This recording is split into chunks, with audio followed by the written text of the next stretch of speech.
He's back. Who's back? It's you. Me? You. I am? Aren't you? Me? Are you back? No, this is my front packy. It's the guy who sounds the best out of all of us. Can confirm. It's Nick Hello. from such fun productions as Good Morning from Hell, A Simple Walk into Mordor 1 and 2, and Flying the Coop podcast. I'm here for my court-mandated episode. Once a season. Welcome back. Thank you, Chair. Nick, I don't know if you picked up on it yet, but Hammer was, I think, the one who suggested that every time you come on, it changes our podcast season. Oh, yeah, no, I got that. When he Okay, said, you got that, yeah. Yeah, no, I totally got that when he was like, oh, we're now into season 2. I'm like, I bet you it's the changing of the arcs. Yep. Because we discussed me being at the end of each arc. I'm like, oh, so I'm dictating the end of the season. When Nick shows up, it's a new season. I mean, it only means anything to us, but, it's exciting still. How you been, man? Stressed and poor. How about you? Oh, I mean, this podcast doesn't really bring in the money. I'll be honest. Have you seen our gameplay views? We hit the double digits every now and then. Oh, nice. That's a thing. Okay. I'm going to show you guys how my week's been, and everyone else who's listening to this can just hear your guys' initial reactions. Uh-oh. I'm going to try and turn the brightness up on my phone. I have a very weak stomach. Okay. So can you'll everyone be fine. Don't worry. see that? Yeah. Yeah. This is my drone. Okay. Oh, cool. Okay. Oh, no! Oh. It was like a jump scare. Floppy, do you want to tell the audience what you just saw? Oh, Did it just teleport to another place in time? I'm guessing I see it's a drone flying down a nice street. It's a great establishing shot. And then what I can only imagine is some sort of avian creature like a hawk sideswiped it. And then we just see it blur for a second. What happened? I am going to show you the last thing the drone saw. Oh, no. Did you get pot shot at? I thought I did at first. Is that focused? Yeah. Yeah. Can you see what's right here going across the screen? Oh, no. Is it a power line? I believe that's a power line because the very next frame is just white. And then, did you see what happened after? A vehicle? Yeah. It hit Oh, no. a vehicle. Oh, no. Nick. Oh, no. Yeah. And I'm going to go out on a limb and assume that wasn't your vehicle. No, that is not my vehicle. That was no. someone. They were in the turn lane. Uh-huh. If they hadn't been in the turn lane, I just would have hit the ground. Like if they were in the median, rather. Oh. What? Okay. Can you tell us how they reacted? I didn't. Okay, so first of all, I just saw my drone fall out of the sky. And I was like, fuck, as I ran up the road, right? How far, set the stage. How far are you from it at this point? I would say between 50 and 100 feet from it. All right. Not too far. Not too far. Like it only took me, 30 seconds to run to it kind of thing. And it also, from where it dropped to where I found it, was another 20 feet. Easy. Did it hit the windshield and just go flying? They were driving. Okay. And yeah, I found it in the gutter, right? But it dropped in the middle of, it dropped in the median. Oh, no. So then it was in the gutter 2 lanes over. But I didn't know about it hitting the truck, right? I just saw it drop out of the sky. And I found it there and it was completely totaled. Actually, 1 second. Uh-oh. Oh, no. Are we going to see the corpse? The corpse. To clarify, it's the corpse of the drone. Oh, that's true. It is the corpse of the drone, it looks like, not the lady. Yes, good call out. What did you say while I was gone? Just come back to, it's the corpse of the drone, not the lady. Well, I said show us the corpse, but I guess I needed to be more specific. So, yeah, it could be worse, but it's completely totaled, right? Like, it's the Oh, sensors. no. Yeah. The sensors that didn't actually work to detect the power line completely fucked. The gimbal is screwed in it at like, it grinds as it moves around and it won't point the right direction. And you can see like Oh no. there's bits that, I don't know if you can see there's bits in there broken. If Oh, you're for the audio man. listeners, like all four of its little like wing feet are all falling off. It looks like a person who was way too heavy sat on a swirly chair or a rolly chair. Accurate. Yeah, I can see Yeah. that. And those are the bits that are like the avoidance detection thing, man. the thing that didn't work. Yeah. Oh, goodness. Were you in shock? How did you react? Yeah, I was just so devastated, and I found it. I picked it up off the ground, and actually, on first glance, it's like it actually didn't look as bad as I thought it was going to look. I thought it was going to be in a billion pieces, just watching Yeah. dead drop. For sure. Because it wasn't like, like when essentially they're little helicopters, right? If a helicopter loses power, it won't dead drop. Though the blades will still slow it down as it falls. This, I think it was a power line. I think it fried the circuitry of it, and it just dropped like a dead weight. It just completely shut off. Jeez. Yeah, and so I was like looking at it and seeing like, oh, could this be salvageable? Can this be repaired, kind of thing? And a lady walks up and goes, "Hey, was that your drone?" And I go, "Yeah." And she goes, "You hit a truck." Yeah, I saw the truck, and we exchanged information, and we're still dealing with all that now, so I can't say too much. Oh my gosh. I do like the video version of this where we just see Nick running up and going, oh my God, are you okay? And then the camera pulls back and it's the drone and not the lady. Oh man, dude, that fucking sucks. So yeah, Oh, it's been a dude. very expensive week for me. And then I found out a couple of days later that my medical insurance wasn't covering a procedure that I thought it was, because I had no reason to think it wouldn't. So I owe the doctor another like $400. So Oh. yeah. You got to experience both sides of the spectrum, right? Something totally unexpected, like your drone hitting a pole wire.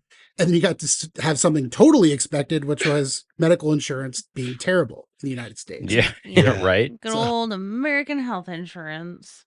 I come from, the land of, terrible socialism where all the medical stuff is paid for and it's just so awful. Like, so this was totally new to me. But Nick, you might have to wait in terrible. a line. So I can't handle that kind line. of stuff. Speaking of, just to, like how it's all a big scam, I have this doctor that I absolutely love here in Austin. I tell everyone about him, how he's my favorite doctor I've ever had. He's amazing. He actually, like, I have no fear of going to the doctor. I go to schedule my next appointment and they're like, oh, well, yeah, Dr. So-and-so, he left. So we've got you now scheduled with so-and-so, who's our nurse practitioner on staff. Oh, I was dear. like, well, no, that's not the same person. Where did he go? And they were like, oh, I'm sorry, we can't tell you. I'm like, well, all right. So now I got to track him down on LinkedIn, try to find where he went. Yeah, and you can't track them down through doctors' websites because they have like 4 different practices that they used to belong to that are still showing as active. It's Exactly. so That's the other annoying. problem. Yeah. But they were ready to take my money, though. Oh, of for course sure, they yeah. were. After the insurance denied me, I like go onto the website and be like, okay, let's go to like, the like what's covered and what's not covered, right? And I type in like what the so what I was getting done was getting a wart burnt off. Okay. Oh, Right. yeah. And I didn't even go in there initially to get a wart burnt off. I went in there because I've still got fucked up feet from Simple Walk 2. Oh my God. So, and like whilst I'm in there, I'm like, oh, I've got this wart. She's like, yeah, we can deal with that. It deals with that. And then she's like, you'll have to come back for like another treatment because it's like a multi-step thing, right? And it was after I'd had the second one, when I was checking out, they're like, oh yeah, your insurance isn't covering this. So you owe us for like what they didn't cover. And it's like that thing of like, oh, it's this much. And then insurance negotiated it down to this much. Well, they both made up numbers. So it's like, I've already now done 2 sessions that I owe them for. Man, what a fucking bummer. Yeah. I love that they waited to tell you after you had it done that they weren't going to cover it. Well, Yeah, the second time. And like Nick said, it's just made up numbers anyway. They just like, Yeah. I don't know, $400, let's say. Yeah. And so yeah, I actually love my doctor and I love the specialist for the foot person as well. Like they're great. I just hate all the administration. Like the administration just sucks. Yeah. Well, Nick, you should sit down with these doctor or with this administrator, right? And you should tell them about the wonderful land of New Zealand where you have all this stuff covered. And you know what it would be? A revelation. That is Hey a great guys, segue. Well we're, done. Nice. we're doing season 8 part 2. Oh, I guess it's part 2, so they already knew it was coming. Oh, well, Still a great segue.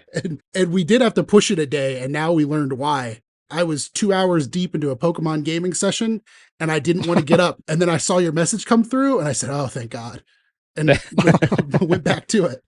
The funniest part of like canceling and rearranging is that on the way home from where I was last night, when I was like, "Hey, can we push this today?" I listened to your guys' episode of season 7, part 1, where you mentioned that cancelled plans are the best plans. Yes, So yes. I'm like, well, I just gave them a gift. Yeah. You did. You really did. I got to experience it did. last Did us a night favor. in such a beautiful way. I didn't know. I had just gotten home from work and I was like, all right, I'm home. We've got what, like 30 minutes? And Peggy just looks at me and goes, so you didn't check your phone? And I was like, what? And he's like, check your phone. And I look at it and I was like, oh, hey, look at that. We're recording tomorrow. And he's like, yeah. And I was like, yes, I get to just, okay. And then I sat down and I was like, all right. And then I started crafting and I made those killer keychains and some more bracelets, all sorts of fun stuff. But yeah, it ended up just being an awesome craft night while my husband overtook my Switch and played Doom. Nice. It was a pretty great night. So thank you. Well, Chia, what keychains are you talking about? I made some keychains for the convention, the homebrew convention. Yeah, Chia has made a bunch of crafts that we're giving away. I have a few other things we're giving away too. I guess we would have already given away at this point. But my goal was to get some stuff that would make Hammer ask me if he could have it instead. I don't even know the list technically as of us recording, so I just overpaid on eBay for 2 Griff balls to get delivered today. And I they're have here. one. Oh, you have one? Oh, okay. Well, there you Of go. course you do.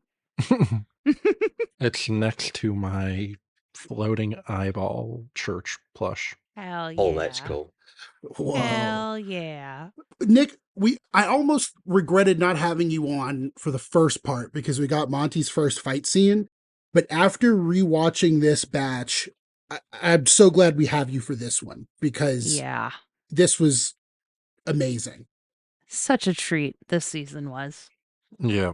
I didn't take as many notes, but I did note down some stuff from season 6 and 7 and the start of 8, even though I knew I was just coming on for the end of 8. Like, I noted down some stuff as I was going through them. Well, first, before we catch you up to what you missed, that hasn't come out, give us your notes. What's your producer notes?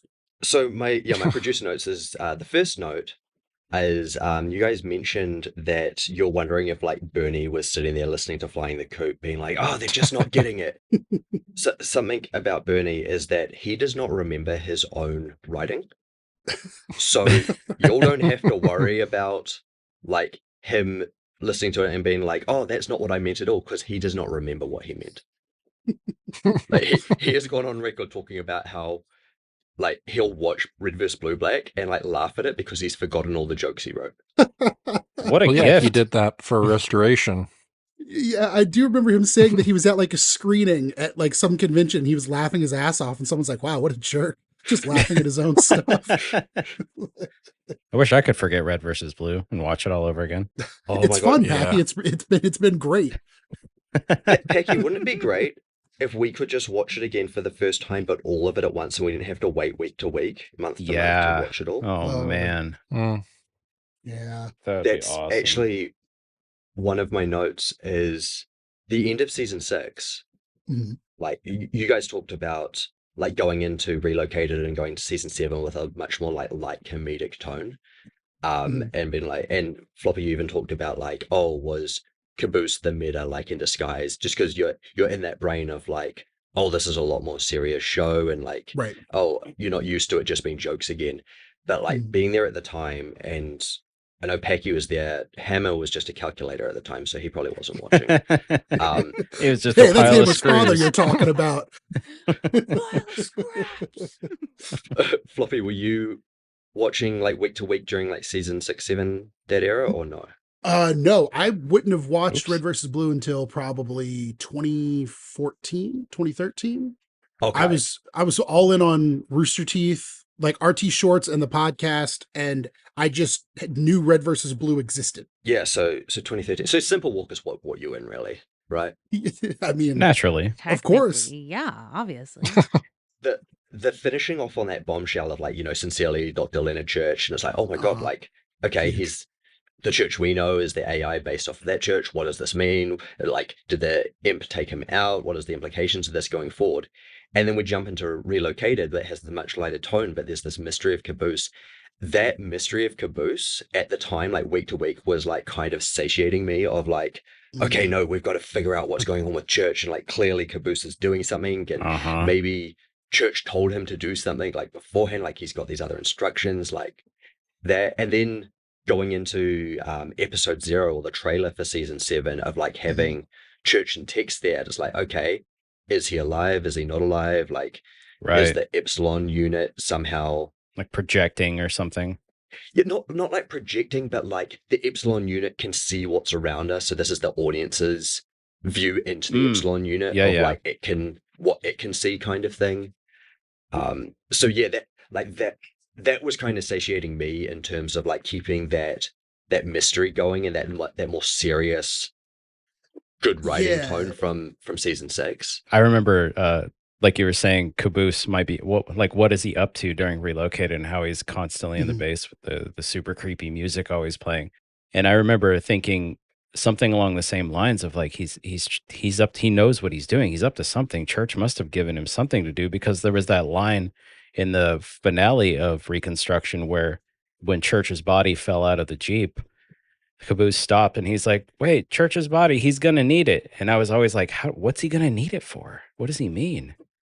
Yeah, Yeah. and it could just be that like it wasn't planned out, right? And that was just a throwaway line of, Caboose can't accept that That he's Church gonna isn't be coming dead. back, and Yeah. he wanted to hold on to something. Mm-hmm. But then it was like, oh, he's clearly doing something with the unit. Yeah.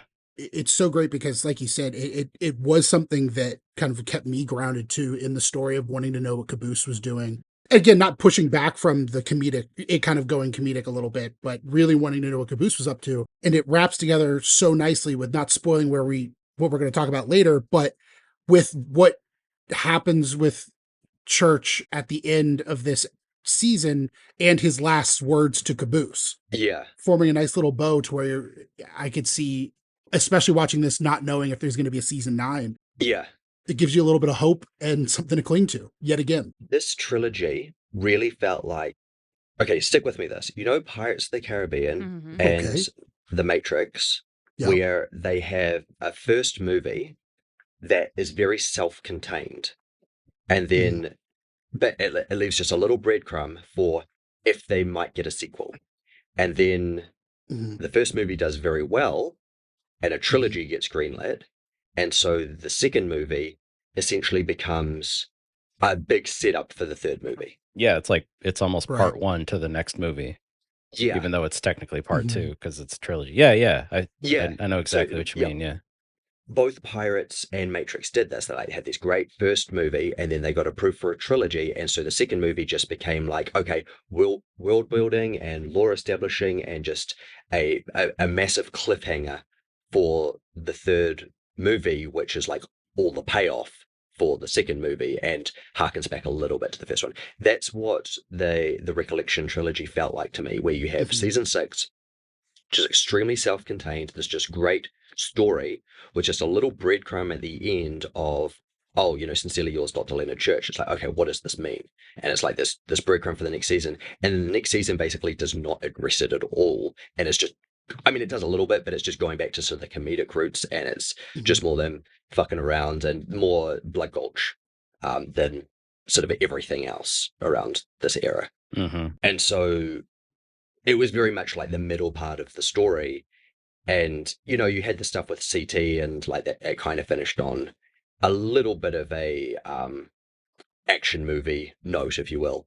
But compared to what came before and what comes after, it's very much the tame in the middle bit of the book, the middle chunk. Yeah. And then, season 8, which, we're now going to talk about, was like that, all the payoff for the things that were started to be set up in 7. Yeah. For sure. Yeah, definitely. Were those all of your notes for season 6? Like my notes, I jump between them, so. Oh yeah. The chairman has hair. Why does the chairman have hair? Chairman? The chairman has You know hair? the chairman?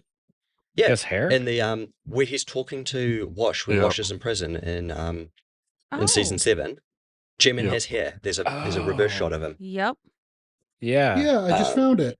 Huh. I forgot about that. Yeah, because he was supposed to not, right? Yeah, he's bald Um, in every other picture except for the one reverse He's shot. not bald. He's just taller than his hair.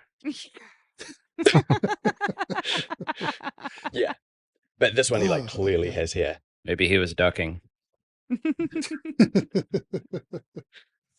Oh man. Okay, so the demotion of Griff from sergeant to junior private negative first class. Yeah. Yes.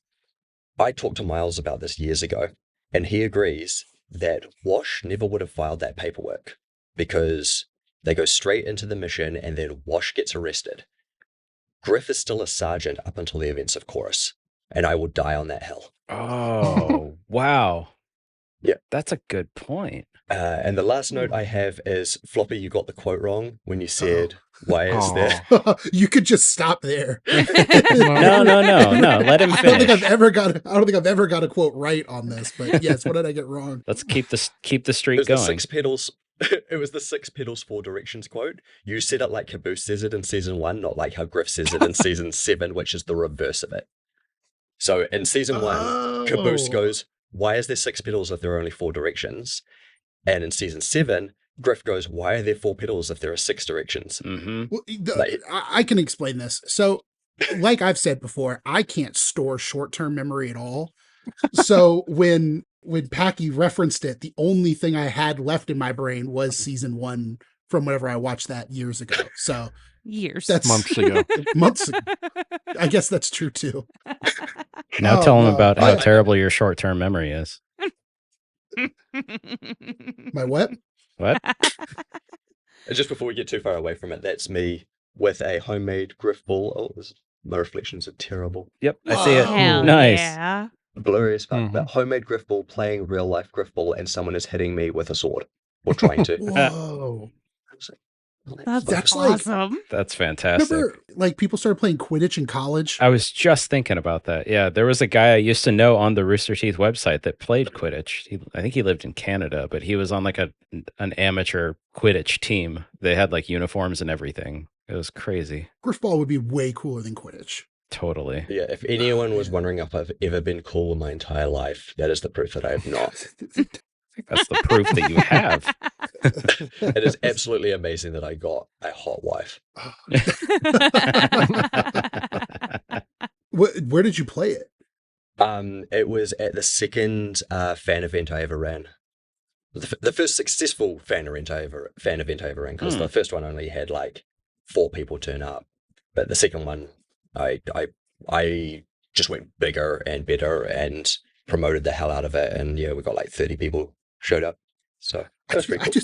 I just watched the That's guy awesome. actually try to use the ball as a weapon. Like he swung it at somebody. That was sick.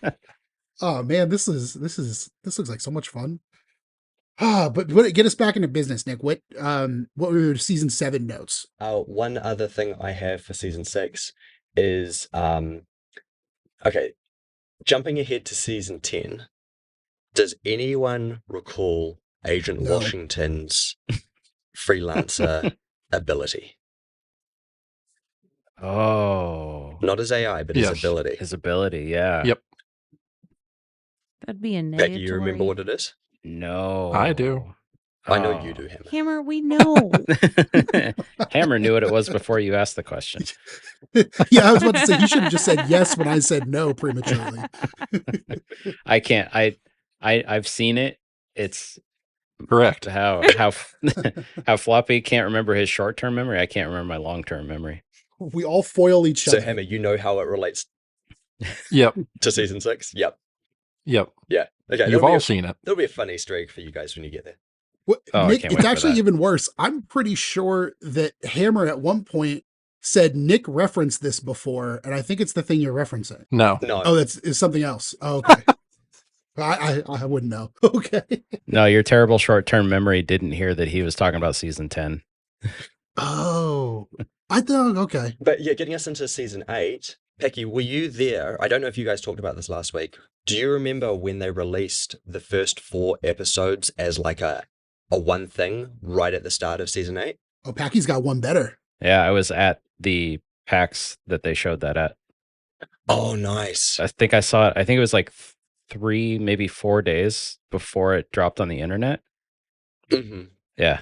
Yeah, that was amazing to see. Yeah. It wasn't the full 4 episodes. It was sort of a cut down version. That's what I was saying last week, because I was recalling it like as if I was there again. I remembered everything up to pretty much where Doc fired the shot at the meta and slowed him down, and then I think got punched into the wall. It cut off right before Monitor Church turns up.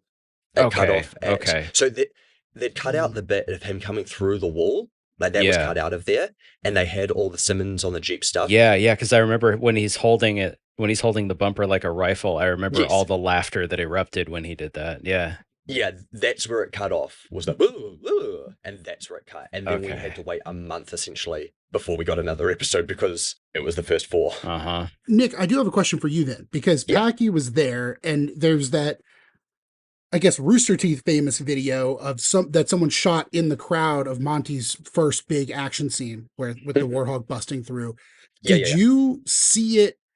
Did you have it spoiled for you before you saw that 4-episode chunk? Not only did I not have it spoiled for me, when it first happened, I went, how the fuck did they do this in Halo 3? Mm-hmm. Like, I was fully on board with, because, you know, when I'd been watching all of Red vs. Blue up till this point, because I come from a film background, I was watching it through that lens of being like, okay, this is how they would have got this shot. And because I'd played Halo 1, I'm like, oh, okay, cool. They could do tracking shots by having someone stand on a Pelican, or have a crane shot by having the cameraman stand on the turret of the Scorpion, Mm-hmm. And so I'm looking at it through that lens. And then we get to Relocated, and, you talked about Gavin clipping out of the map so we could get that high down shot. And I was like, man, that's amazing, the things that they've been able to do in Halo 3. And I listened to the podcast, and they talked a bit about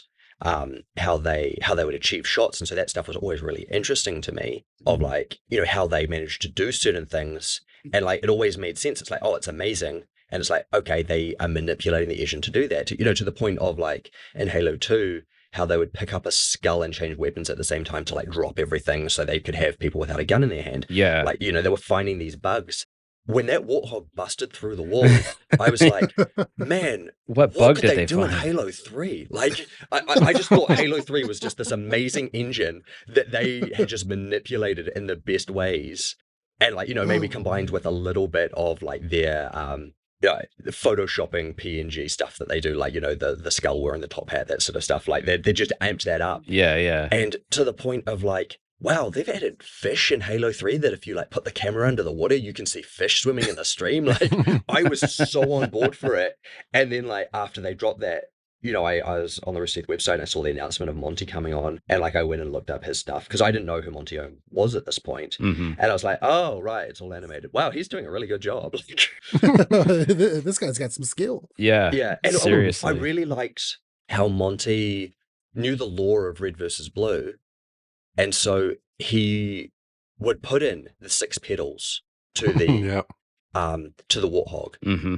So just jumping to a side tangent, there's a thing that you do in filmmaking, which Bernie has done a lot and talked about, which is giving yourself limitations. Because if everything's an option, then nothing's good enough. What that meant in the original of Red vs. Blue is they had the limitations of the game mechanics, you could jump, crouch, reload a weapon, point, look this way, look up, down. There's not a whole lot. And so by bringing in an animator, now everything's an option. But by Monty showing that he knew the lore and like knew what this was all about by just that simple shot of having the 6 petals in the warthog, harking back to that original joke in season 1, which we talked about earlier. It showed that, okay, he's not just going to do whatever he wants. He's going to keep it within the realms of red versus blue. Yeah. And so like seeing that like made me super excited for them to like go into this new direction of, you know, having animated parts to it. And there was just a really cool moment on the Morning Somewhere podcast, Nick. I'm not sure if you're caught up on that one, I'm not. but at this point it's 3 weeks old when this comes out. But Bernie talked about how he would frustrate people with fight scenes when he would, like for, I guess, restoration, where they're like, you can't just write fight scene. And he's like, oh, that's because I used to just write Monty Ohm fight scene. And then Monty would like, he would just make it happen. Yeah. And, boy, it was so cool to see all through this season, but really cool culmination at the very end of this season. Yeah. Seriously.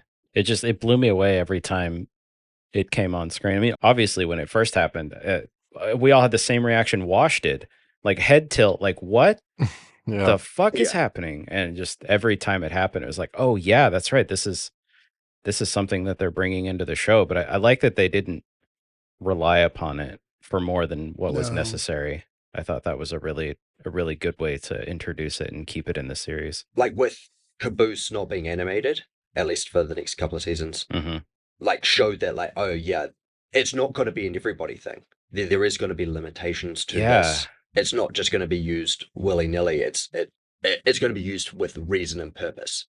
Yeah, that's good. I didn't actually notice that Caboose wasn't at all animated. Yeah. Even in the big scene with the fight in the warehouse, he was in the control room bobbing up and down. Yep. Yeah. Wow. Huh. Yeah. The spoiler alert, feel free to cut this. The only time Caboose is animated is Huh. Oh. That's insane. We'll just beep that. Yeah. Just beep it for me too. One more thing I want to note before we whilst we're just still in your guys' last week's episode, is did you talk about the numerous Private Jimmy references? One of them. We did talk about the one when the camera panned through the wall and you could see his skull and said Private Jimmy was here. Yeah. Yeah. The other one is the beating him with his own body. Yes. That doesn't seem physically possible. Yeah. Yep. Oh, that's right. That's right. Yeah. Oh, man. Hammer, did you talk about deleted scenes last week? None last week, no. I had a note for 1 or 2 this week. Okay. I think it should have been in last week's one. Is it last week's one? Did you cover when the aliens meet Wash and Meta? Oh, I know the one you're talking about. Yeah, should that be covered last week? We did not mention it, but you can go ahead. The aliens, there's a deleted scene that shows their perspective. Yeah. And from their perspective, they're speaking in like high-class British accents, and everyone else is saying block, block, block, block, block. That's hilarious. And the reason they Isn't one of them named Jenkins? Oh, I don't remember that specifically. I haven't watched the deleted scenes in years, so Okay. I need to watch these. Oh Yeah. my God, that's amazing. We're going to have to bust out the DVD player. the reason they write humans suck is because they hear the humans saying to each other all the time about they suck, so they think it's a compliment. Oh my God. I was kind of planning that once we got to the end of Red versus Blue, it could, or like at some, like maybe at the end of season 13, just going through and having a whole deleted scenes, like Easter eggs, Sponsor like compilation kind of thing. Yeah. Oh, did you talk about the sponsor only version of the song or the prayer? I am the best. Yeah. I am the best. Yeah. Yeah, we did. Okay. So you know that sponsor only version with like the full on rapping in it? Yeah. Back in like, I would say like 2011-ish, they had a competition for people to take Jeff Williams' music and make a music video out of it. And so I took Falling Towards the Sky and made a music video out of that. And I grabbed that rapping alien from that sponsor version of I Am the Best and rotoscoped him out of the desert, which is really fucking hard, especially when it's a yellow alien in a yellow desert. Oh no. I rotoscoped him out of that and made him rap the Lamar bits of falling towards the sky and like had the audio waveform behind him of the song. Like I matched the audio to the song, like the waveform to the song as well. Holy shit. Yeah, Jeez. I should find that and send it to you guys. Yeah, that would be awesome to Oh, see. let me say, Hammer, you Yep. just set us up for where we're at right now. We left off with the Reds and Tucker having that fight with Tex and Church getting a body back and everyone sort of going into the stasis or the armor lock. Meanwhile, Wash, Meta, and Doc were in the desert. They met up with the aliens and Meta found something. Exciting. So, Yes. Dun dun dun. So- what's the name of this first episode we're kicking off, Hammer? I know you know it. Yes, it is Chapter 13, Battle of X's. Well, don't everyone rush to it. Turns out the thing that the Meta found was the empty storage unit that Epsilon was in prior to Caboose moving him. Yeah, and I mean, I know he doesn't talk anyway, but I do like that they conveyed how angry he was. Yeah. Yeah. I like that the meta gaslights Wash in this episode. Oh, yeah. Don't psychoanalyze me. And we get the classic crouching, holding a pistol with a spanner sound to show work being done. Mhm. Yeah. That's like some blood gulch effects. Yeah. It looks good every time, though. It's always compelling. That's what I'm saying too. I love that they still do that, even though they had Monty at their disposal. Like we still got to do the classic gags and the classic techniques. Yeah. Well, it's like you said, the restraint to not just overuse it. Mm-hmm. Exactly. Do you guys know why they wrote in that they had to change the storage unit to a capture unit? No. No. Oh, wait. Well, I mean, they said it, but was there like a different reason? No, like metagaming. Why? Oh, like production reason. Yeah. Oh, no. It's because it was easier to animate as the capture unit. Like the recovery unit, the original Epsilon unit, was incredibly hard to animate. So they just had it story-wise that they had to change. And so, yeah. Oh, interesting. So that's why he became the floating eyeball? No, that's why when at the end of this season, spoiler alert, for all those people that haven't watched it before listening to this, who are you doing? Yeah. where Tex gets captured. And like how it looks different from... Yeah, it did. Oh, yeah, that's right. It was completely different. It's not the purple. Yeah. What is that actually? Yeah. It's the shield power-up, I think. Yeah. Yeah, so that color and pattern or whatever was incredibly difficult to animate, apparently. Mm-hmm. So, yeah, the green with just the grid pattern on it and the spike coming out was a lot more simple thing for them to animate, I guess. Okay. And, have in the show. Huh. That's cool. Jeez. So Tex is still kind of in stasis back Great with our transition. heroes. Yeah, and they're debating what they need to do here. Yeah, they're trying to figure out, because Church wants to Church wants to wake up Tex from the stasis, because at this point the other people are out. And so they have a vote, and Caboose would like it to be known he was present. That's one of my notes. Caboose present. Yeah, the people who got their ass kicked don't get their ass kicked again. Man. It's pretty sound logic. And Church tells him to just say "I," and he says, "Oh, right. Sorry, my left eye or my right eye." We also get some incontinuity here. Oh. Yeah. Well, what color is Epsilon when he's in AI? Oh, he's supposed to be like church colored, right? Yeah, he's blue. Yeah. Oh. Epsilon is blue, but in this season, when we see him go to AI mode, he's the classic alpha white. That's right. Huh. Yeah. And that's the thing. He goes in because basically they can't take her out of stasis halfway. She's either all the way out or she's all the way in. The quote was either sleep or full bitch. And I have never related to something so much. Chia, are you okay? Yes. As okay as I can be. Ma'am, please. Ma'am. Sorry. Man. But yeah, but Church and Tex end up striking a deal of sorts. Yep. Tex isn't gonna, beat them all up, but she does want to hit Tucker. Who doesn't? Yeah. For specifically the ex-wife crime. Right. Yes. Yeah. And yeah, that's essentially that episode. That's basically the whole thing, which I don't know. I felt the tone ramping up, but I was really curious to re-see, I guess, how it was going to wrap up, because season 9 and 10 are kind of gaps in my memory. I remember 11, 12, and 13 pretty well, but I don't remember much about 9 and 10. And I didn't know where we were going to end here. So I was getting a little worried. You are aware we're watching season 8, right? Yeah, but that's what I'm saying. Do you remember season 8? Oh, no, not at all. I just watched it. I told you. Actually, Floppy, as you were rewatching this, how much of season 8 did you remember? Like, how much was a surprise to you? I mean, I don't know. My podcast character or in real life? I'm not Real life. No.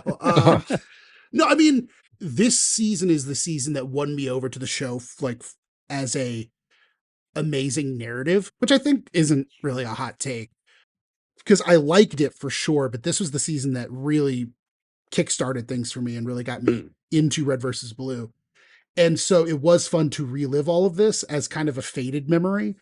So I would remember things basically as they happened. Well, memory is the key. Exactly. Memory is the key. I thought we were done with that part. It's interesting you mention this being kind of the season that got you into it, because the first Monty animated scene is what I would show people to get them into Red versus Blue. I would like if they're oh yeah, I'm a fan of Halo or whatever, I'd be like, oh, have you heard of Red versus Blue? And I'd show them like basically the Warthog coming through the wall and Doc getting punched into the other wall and Simmons swinging on the turret and all that. And I'd be like, okay, that's season 8. Now we're going to go back to season 1, and that's where we're going to end up, and you're just going to have to know that we're getting there. Yeah. Like you'll like it, but it's going to be a while before we're back here. And as someone who came from the podcasts first, I was already used to listening to these guys sitting around and talking. So the first 5 seasons was super palatable to me, when maybe someone watching it now with no knowledge of them, it'll be harder for them, I guess, because I mean, it looks fine now, but I could see someone younger saying it was dated. But yeah, this was the one. And again, I mean, I've been pretty locked in the last few seasons, but this one again was so much fun, and the animation was obviously amazing, but just the writing, I feel like, is on it not a different level. It feels so refined, I guess. Yeah. Yeah. I think this might be my most listened to season. And I say listen to because I have them all on my iPod. Right, so I can yeah. just listen to them. You can go to sleep. Yeah. Yeah. Or drive in the car and just listen to them. I think season 8 might be my most listened to one. That's not a surprise. This was so much fun, especially coming off, like you said, I felt like season 7 was such a setup. It really didn't fill the Red versus Blue hunger that I had. And this one satiated me. I was really happy with Yeah, this. definitely. One thing that's really interesting about the end of this episode, and reading this on the wiki, it also is doing that thing where it takes me back to watching it for the first time. When they used to have those, which I guess are considered non-canon, but the sponsor endings. This episode had a sponsor ending where Phyllis was doing the whole, recovery mode end and like turning everything off. Wait. Before you say this, because I know exactly what you're going to say, I don't think Floppy knows what you're talking about. Yeah, I don't think he does. I did not see any sponsor endings. Floppy, what is the last thing that Phyllis / Sheila says? She says something about Tex. It's about Tex. Isn't that the last time we hear from her? Yeah, she says recovery mode. Church has just said to let Tex out. And Sheila says something very specific. Mm-hmm. Oh, okay. That's interesting. Because she said that she was like taking because she basically said like it was something all encompassing. Yeah, it's all units. It was ending recovery mode, all units. Yeah, for all units. I would have not thought about that a second time unless you brought that up. That's crazy. And so I'm guessing there's some implication. Yes, there is a sponsor ending to this that reveals that another person comes out of lockdown, and if you didn't see this sponsor thing, you would never know what's going on with that individual. Do you know who that individual could be? Do they come in this season? They are not in this season, except for in this sponsor-only ending. Are they a main character? Yes, Is it Donut? it is Donut. Yeah. Oh, Yeah. That's awesome. Yeah. That's so sick. I want to watch that right now. He gets up and he says, "What happened? Who shot me? What a jerk. Oh man, I got blood all over my good shoes. These stains are never going to come out." Donut. I love, Oh my god. I love that's Paggy's crazy. caboose voice and his donut voice, which his donut voice is just kind of his normal voice, but I don't know. It's like It's a my little second voice peppier. for them. That's so cool. Okay, I don't Oh, remember man. what scene it was, but I got stupid excited because I think it was Doc that ran up behind somebody, and because of the angle I was sitting at, and we really need a new TV, I thought he was Pink. Oh, And I was Yeah. like, oh, that's back. That was- And Peggy just looked at me and goes, what? that was in the last, I think the last episode of the episode before that. Doc walks up and the light's shining on him so hard it makes his armor look lightish red. Lightish red. Mhm. But yeah, I was like, Oh, that "Donut's is so back." sick. And he's like, no, not yet. And I was like, what? Yeah. And he's like, nothing. He's like, that's not Donut. Anyway, press play, please. And I was like, okay. Talking about armor colors, first of all, Donut's armor color changes like all the time. Mhm. They couldn't remember which style of pink he was. I think in the first, like in the original Black Ops Chronicles, he's technically salmon, but like his changes all the time. But speaking of lightish red, when we get to the freelancer stuff and we see North and South again, my memory of South's armor was that it was darker than it actually is. Yeah. So then when we get to season 9 and it's super light, I'm like, did she steal her brother's armor? Like when we see her in season 6? Right. But it was only on going back and watching. I'm like, oh no, I guess it is pink. Like, Man. Hammer, what's up next? Chapter 14, Reconfiguration. Wow. How emo. And the meta finishes his tinkering on the unit, and Doc suggests they try to track the blues with like Oh, yeah. some tree branches or maybe some heat signatures. Which, boy, what a stupid idea, right? Who would come up with something Well, so they're in the dumb? desert. It's too hot, clearly. Heat signatures, footprints. And Wash tells Doc he should just stick to not understanding medicine. don't expand your sphere of ignorance. And then that's what he whirls around. Doc just, tramps off all sad. But then Wash is just like, hey, I think we can pick up a trail meta, like with some heat signatures. Yeah, I know we're in the desert. One thing I like about following this on the wiki is like all the little, the wiki almost has like its own Easter eggs. For all of the meta's dialogue, it just has inside of asterisk says something. It's like meta something? Yeah, meta says something. Oh, like his growls. Yeah. Like it's not even meta growls or meta mumbles, it just says something. It's actually interesting in regards to meta, like, and who can understand what. There's never really a clear understanding of who can understand him, because it's in canon that he got Sigma to communicate Yeah. with everyone, but Wash and I think Tex can clearly understand him when he's just, He's like Freelancer Lopez. yeah. I wonder if their Freelancer armor has some kind of translation thing for him that the simulation troopers don't have. Maybe because he was working with him, they gave him something. Yeah, that makes sense. Like a translator. Yeah. Growl to English translator.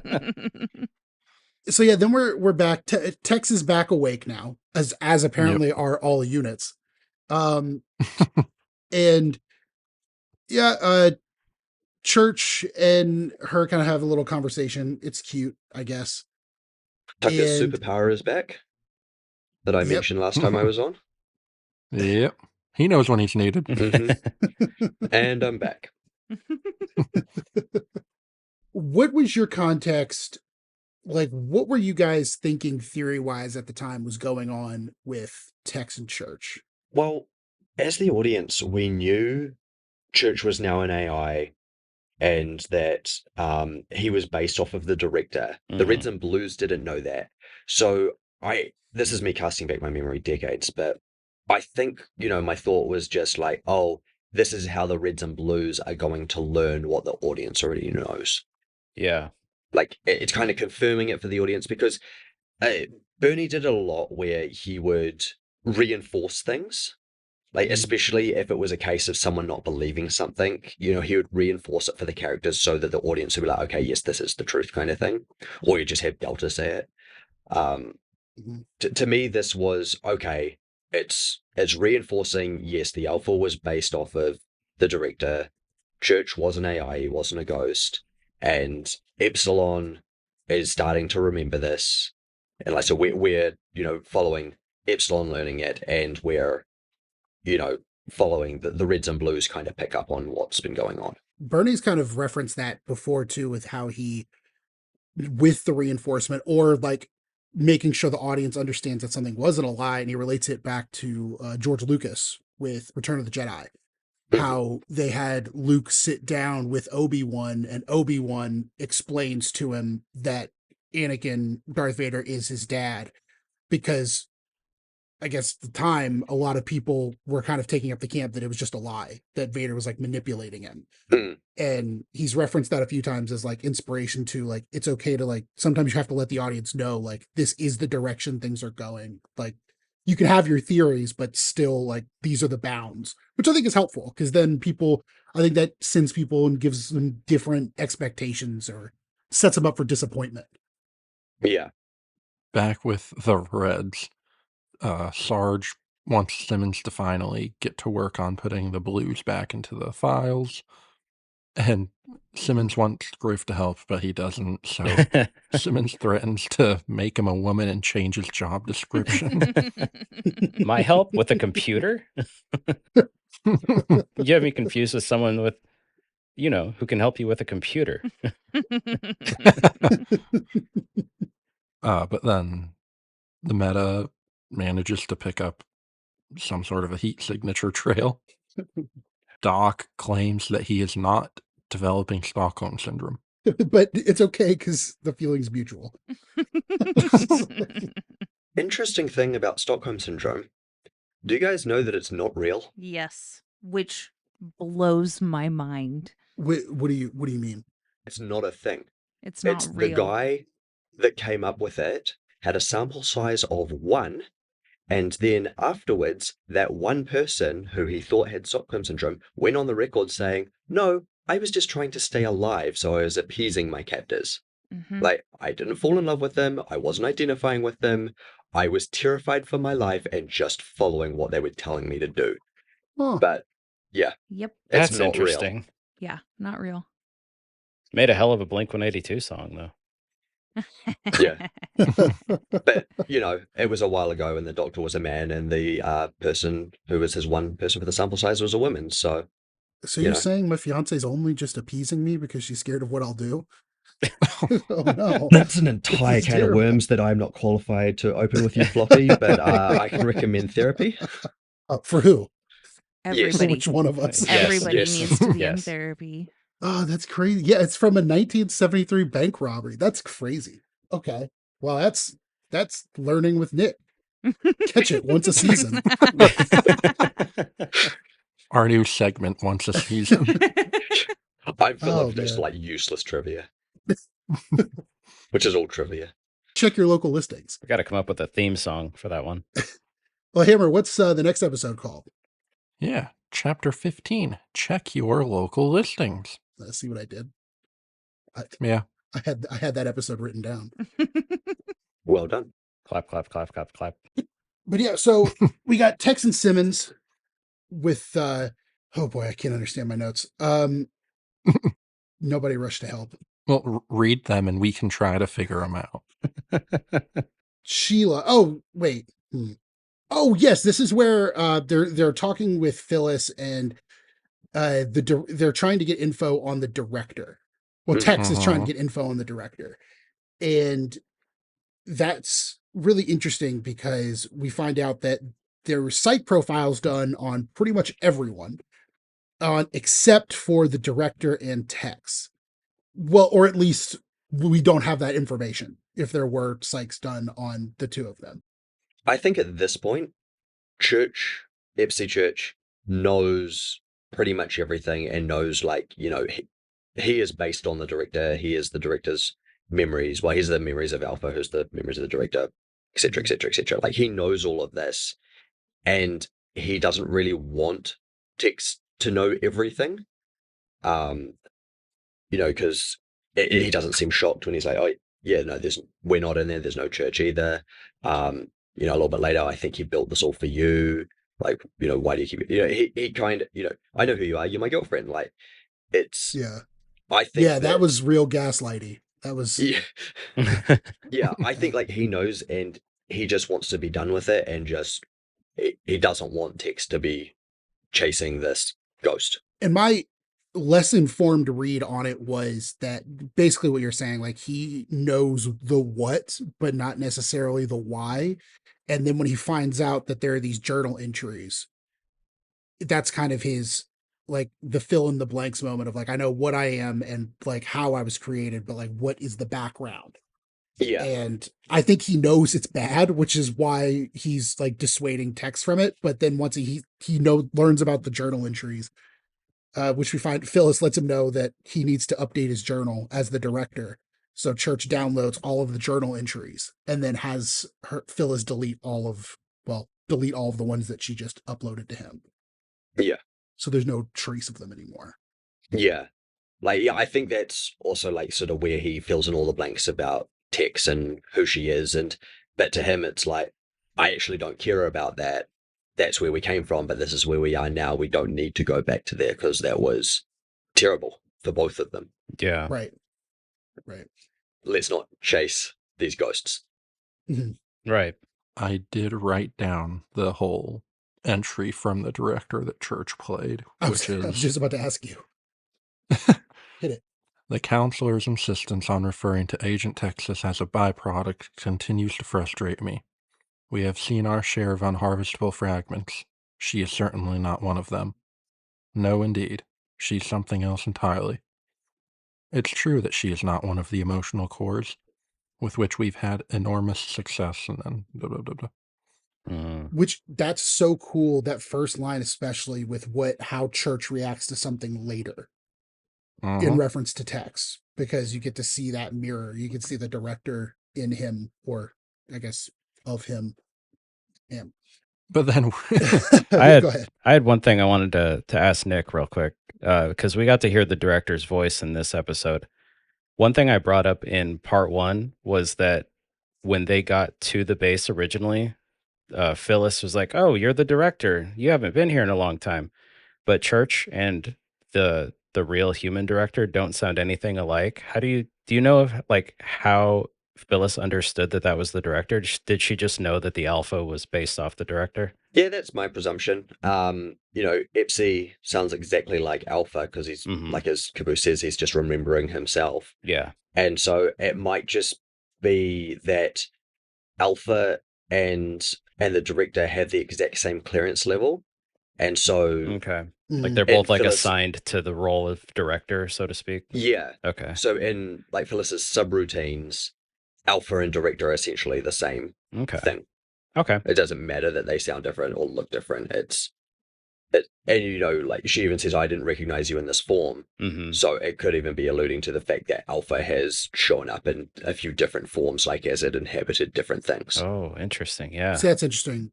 Because my theory was that the director had set that up on purpose. Like, for the future. That was my theory, like, my uninformed theory was that the director wanted the Alpha in the future to be able to access everything. Yeah, like, Alpha was kind of a fail-safe for if he, died or was imprisoned or whatever, that Alpha could continue his work. Yeah, I could see it from that perspective. That's interesting too, yeah. But that was enough story and serious stuff. because Yeah, because Griff is on break, as well as on Simmons' break.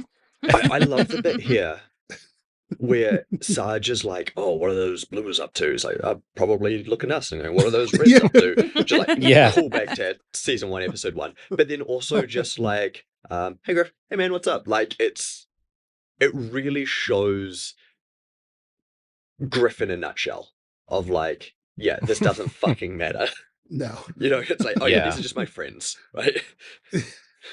And like Sarge doesn't even notice Church walking past him because he's just in his, routines of like, oh, what he does is he gets suspicious about the blues despite all evidence to the contrary. Those Oh, damn man. dirty blues. Hex gets a bit of a new look. Yeah. Guess they unlocked some new armor in the multiplayer. Exactly. They got enough double kills.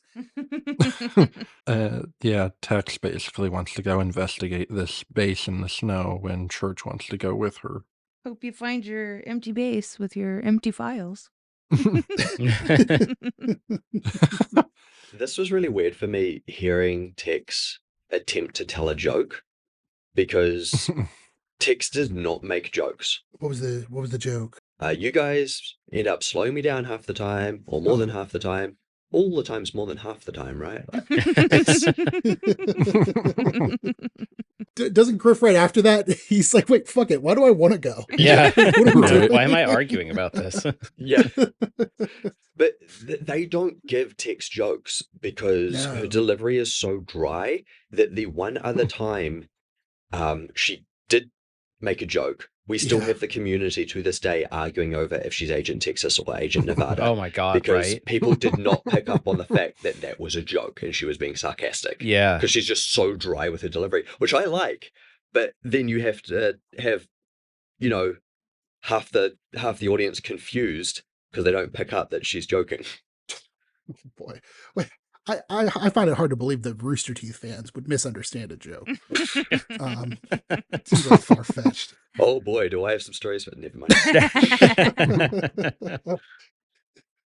How did you guys get into Lord of the Rings for Simple Walk? I didn't understand that.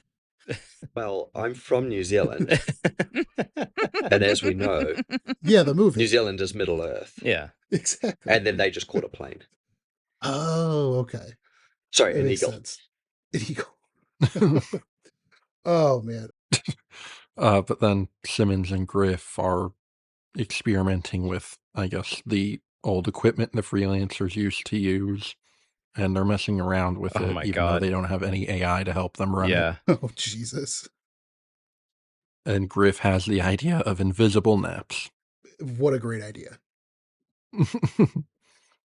Would they work even when we're asleep? I can nap whenever I want. Sarge can never find me. Did we just jump forward an episode? Did we? They start with the equipment at the end of 15, Oh, but then gotcha. 16 is... Yeah. Gotcha. Oh, yeah. And speaking of 16, standardized testing. Griff and Simmons are messing with the equipment. Set you up, Nick. Yes. Episode 16. Oh, actually, no, they aren't. Wait, that's Nope. not my first note. Church and Tex. Okay, I'll jump in then. Is this the first time we're hearing about Omega and Sigma and Gamma being used to torture Alpha? Oh. I By name, yes. think so, Okay. yeah. I was about to say, yeah, I did not know it was them specifically. Yeah, they've referenced him being like reverse engineer personality disorder, Yeah. but they haven't called any AI out until now. Yeah, I think this is the first time they talk about like using his sub AI to The fragments against him. Yeah. Yeah. Yeah, which when I heard that I looked at Chia and I said, just like Gamma tried to do to him during the whole air quote time travel bit, it's like he was trying to get another piece out of him or something. Interesting. That's some great retroactive writing. Yeah. Yep. I remember in the community back then, there was a lot of theorizing about that moment that they talk about how Gamma was used against Alpha to try and get more fragments out of him. People were like, wait, was that what we actually saw in the time travel bit? But then it's the simulation troopers were there, so it didn't quite match up. But there was just a lot of like everybody's just gears turning, being like, oh my God, what does this mean? Like, what, turning the AI against each other? Mm-hmm. Yeah, and knowing that Tex was basically tasked with trying to save him, and I like wouldn't say she was tasked with it. She She did it. tasked herself well, that's with what I mean, Yeah. it. like I guess when I'm using task with like future context, like with the reference to her failing, Mm. that she goes to do this thing and she fails, and this was one of those things I remembered as I was watching, where it was like, oh man, the rhythm of Tex's character setting in, and Yeah. really, I don't know, just I love the emotional stuff we get with Tex as the story goes on, and she really evolves from being just, everyone's or most people's favorite badass on the show to, what she becomes. Yeah. Yeah. Church is recalling some of his visions because they have arrived at this facility, and Tex took out some guards who, in fact, will not live. They'll be fine. No, They'll probably live. not. No, they won't. They're mutilated. But yeah, Church is recalling his visions that he was having previously. And according to Tex, this is, I guess, where they moved Alpha after the break-in. And then, yeah, they talk about the fragments torturing Alpha. And I guess by the time Tex found Alpha, it was too late. So we Yeah. now have the same shot of Tex walking through the desert and then walking through Valhalla and then walking through this ice area. It was like the same shot, but it's just the scenery changed. Yeah. So is the read on this just that Epsilon could only remember the Tex walking part of it or the Tex part of it and was just filling in the blanks with other places that he knew? Hmm. Mm. I took it more.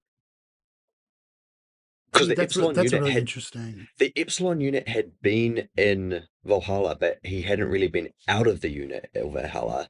But then, as we were saying earlier, like the season 7 episode 0 or the trailer kind of showed that Epsilon kind of was aware of his surroundings somewhat. He also had whatever Caboose Hmm. would tell him. As I don't know how well Caboose could describe Valhalla as a base, but he was pretty excited that he got a shiny new base, so he could have probably told Epsilon Yeah. all about this new But he place did that they forget the got. waterfall. He did forget the waterfall. Yeah. But back with the Meta and Wash and Doc, they've come to the conclusion that the Meta is angry because without AI, all of his equipment isn't much use. He's essentially depowered. And it doesn't work at all, right, without the AI, or does it just work poorly? Uh, It works without the AI, but it Yeah. does. You can't make the same calculations. Mm. yeah. Also, Hmm. as Doc said, he had a bunch of non-standard equipment added to him. Hmm. So I feel like the meta, more than anyone else, needed the AI to run his stuff because, like you guys have mentioned, if it was Agent Main running it, I would say he Mhm. could probably run a couple of them somewhat. Yeah, But Yeah. Agent Main is gone. right. The meta is Mhm. just like you guys said in a previous episode, and like the counselor will say in a few seasons, the Agent Main and the meta, and then what he is after the imp are three distinct personalities. Mhm. And this one that we have now, which is kind of a shell of the meta, I don't think he could run any of it with the help of the AI because, like as we saw with Caboose, the effect that just having 3 AI in him had on him. The Right. meta at one point has beta, omega, delta, eta, iota, gamma, sigma.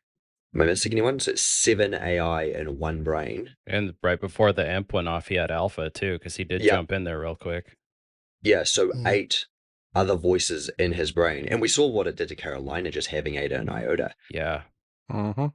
Or we'll see, but yeah. And then they were forcefully ejected, essentially, kind of like Caboose. So I think that Meta himself couldn't run any of this equipment in his current state. Hmm. Like, yeah, if it was Agent Main, maybe 1 or 2 pieces. Like, because, Wash can run his equipment without an AI. Right. Yep. was about to use Texas as an example, but that doesn't work. North did. Carolina could run her speed unit without AI. That's So- true. North ran the shield. Yeah. So I would say that Maine could, but Meta can't. Yeah, Meta can't because there's nothing left there except just emotion or just basic instinct at this point. Growling, Yeah. literal animal behavior. Yeah, Interesting. like muscle memory. I dropped out for a second there. Did we reference at the beginning the Wash asking Doc if he had a second? No. He's just like, hey, Doc, you have a second? And Doc's like, I have nothing but seconds. I'm a prisoner. I'm a prisoner, Wash. Right, good You point. could just order me to talk to you. It's like, oh, yeah. But then he says, like, very soon after that, he says, like, do you want me to feed you to the Meta? And he's like, wait, he eats people? Do you want to find out? No? Maybe? I guess if we use someone else. It's kind of interesting. Someone else. I like when he tells him, Oh, he's like, man. you can just say, hey, prisoner number 1, come over here and talk to me. Grr, I'm a freelancer. Grr. Oh, man. And then, this one is when it ends with Griff trying out the speed Oh unit. my God. Mhm. I was Yes. dying. Hey, Griff. What? What? Why am I so angry all of a sudden? So, you know the line, I was born to take it easy? Mm-hmm. I had the t-shirt that said I was born to take it easy. Nice. Like the official Red Oh, vs. Blue man. t-shirt. Mm-hmm. I And I remember took that a one. photo of myself in it. Actually, I'll see if I can find the photo. It shouldn't be too hard. Vamp for a second. I love when Griff was like, why are you answering me when I talk with my mouth? And Simmons like, Simmons is trying to figure out it's between super healing or just super speed, and then Griff takes off running. Just gone. It just blasts past everybody. Oh, right So through there's the middle of- photo of Mm. me wearing the Oh. t-shirt at the Red vs. Blue or the Rooster Teeth booth. Yes. You nerd. I was born to take it. Yeah, that's right. It's like a banner style Yeah. t-shirt. Yeah, So yeah. it's, So I was born to sick. take it on the banner, and then underneath it says easy. Mhm. But the photo has the word easy cut off. So it just is I a was photo born of to me. take I was it. born to That take says- it. I was born to take it. Oh, And I- man. I posted this on Facebook, and I get the I love you, I was born to take it t-shirt. Very nice. Someone said, take it where, bro? Yeah, it went from a Griff shirt to a donut shirt, just like that. And then, take it like Master Chief. 14 years ago, these comments were posted. Oh my God, that's amazing. October 27th, 2011. 2011. 2011, the simpler times. Oh, man. Hmm.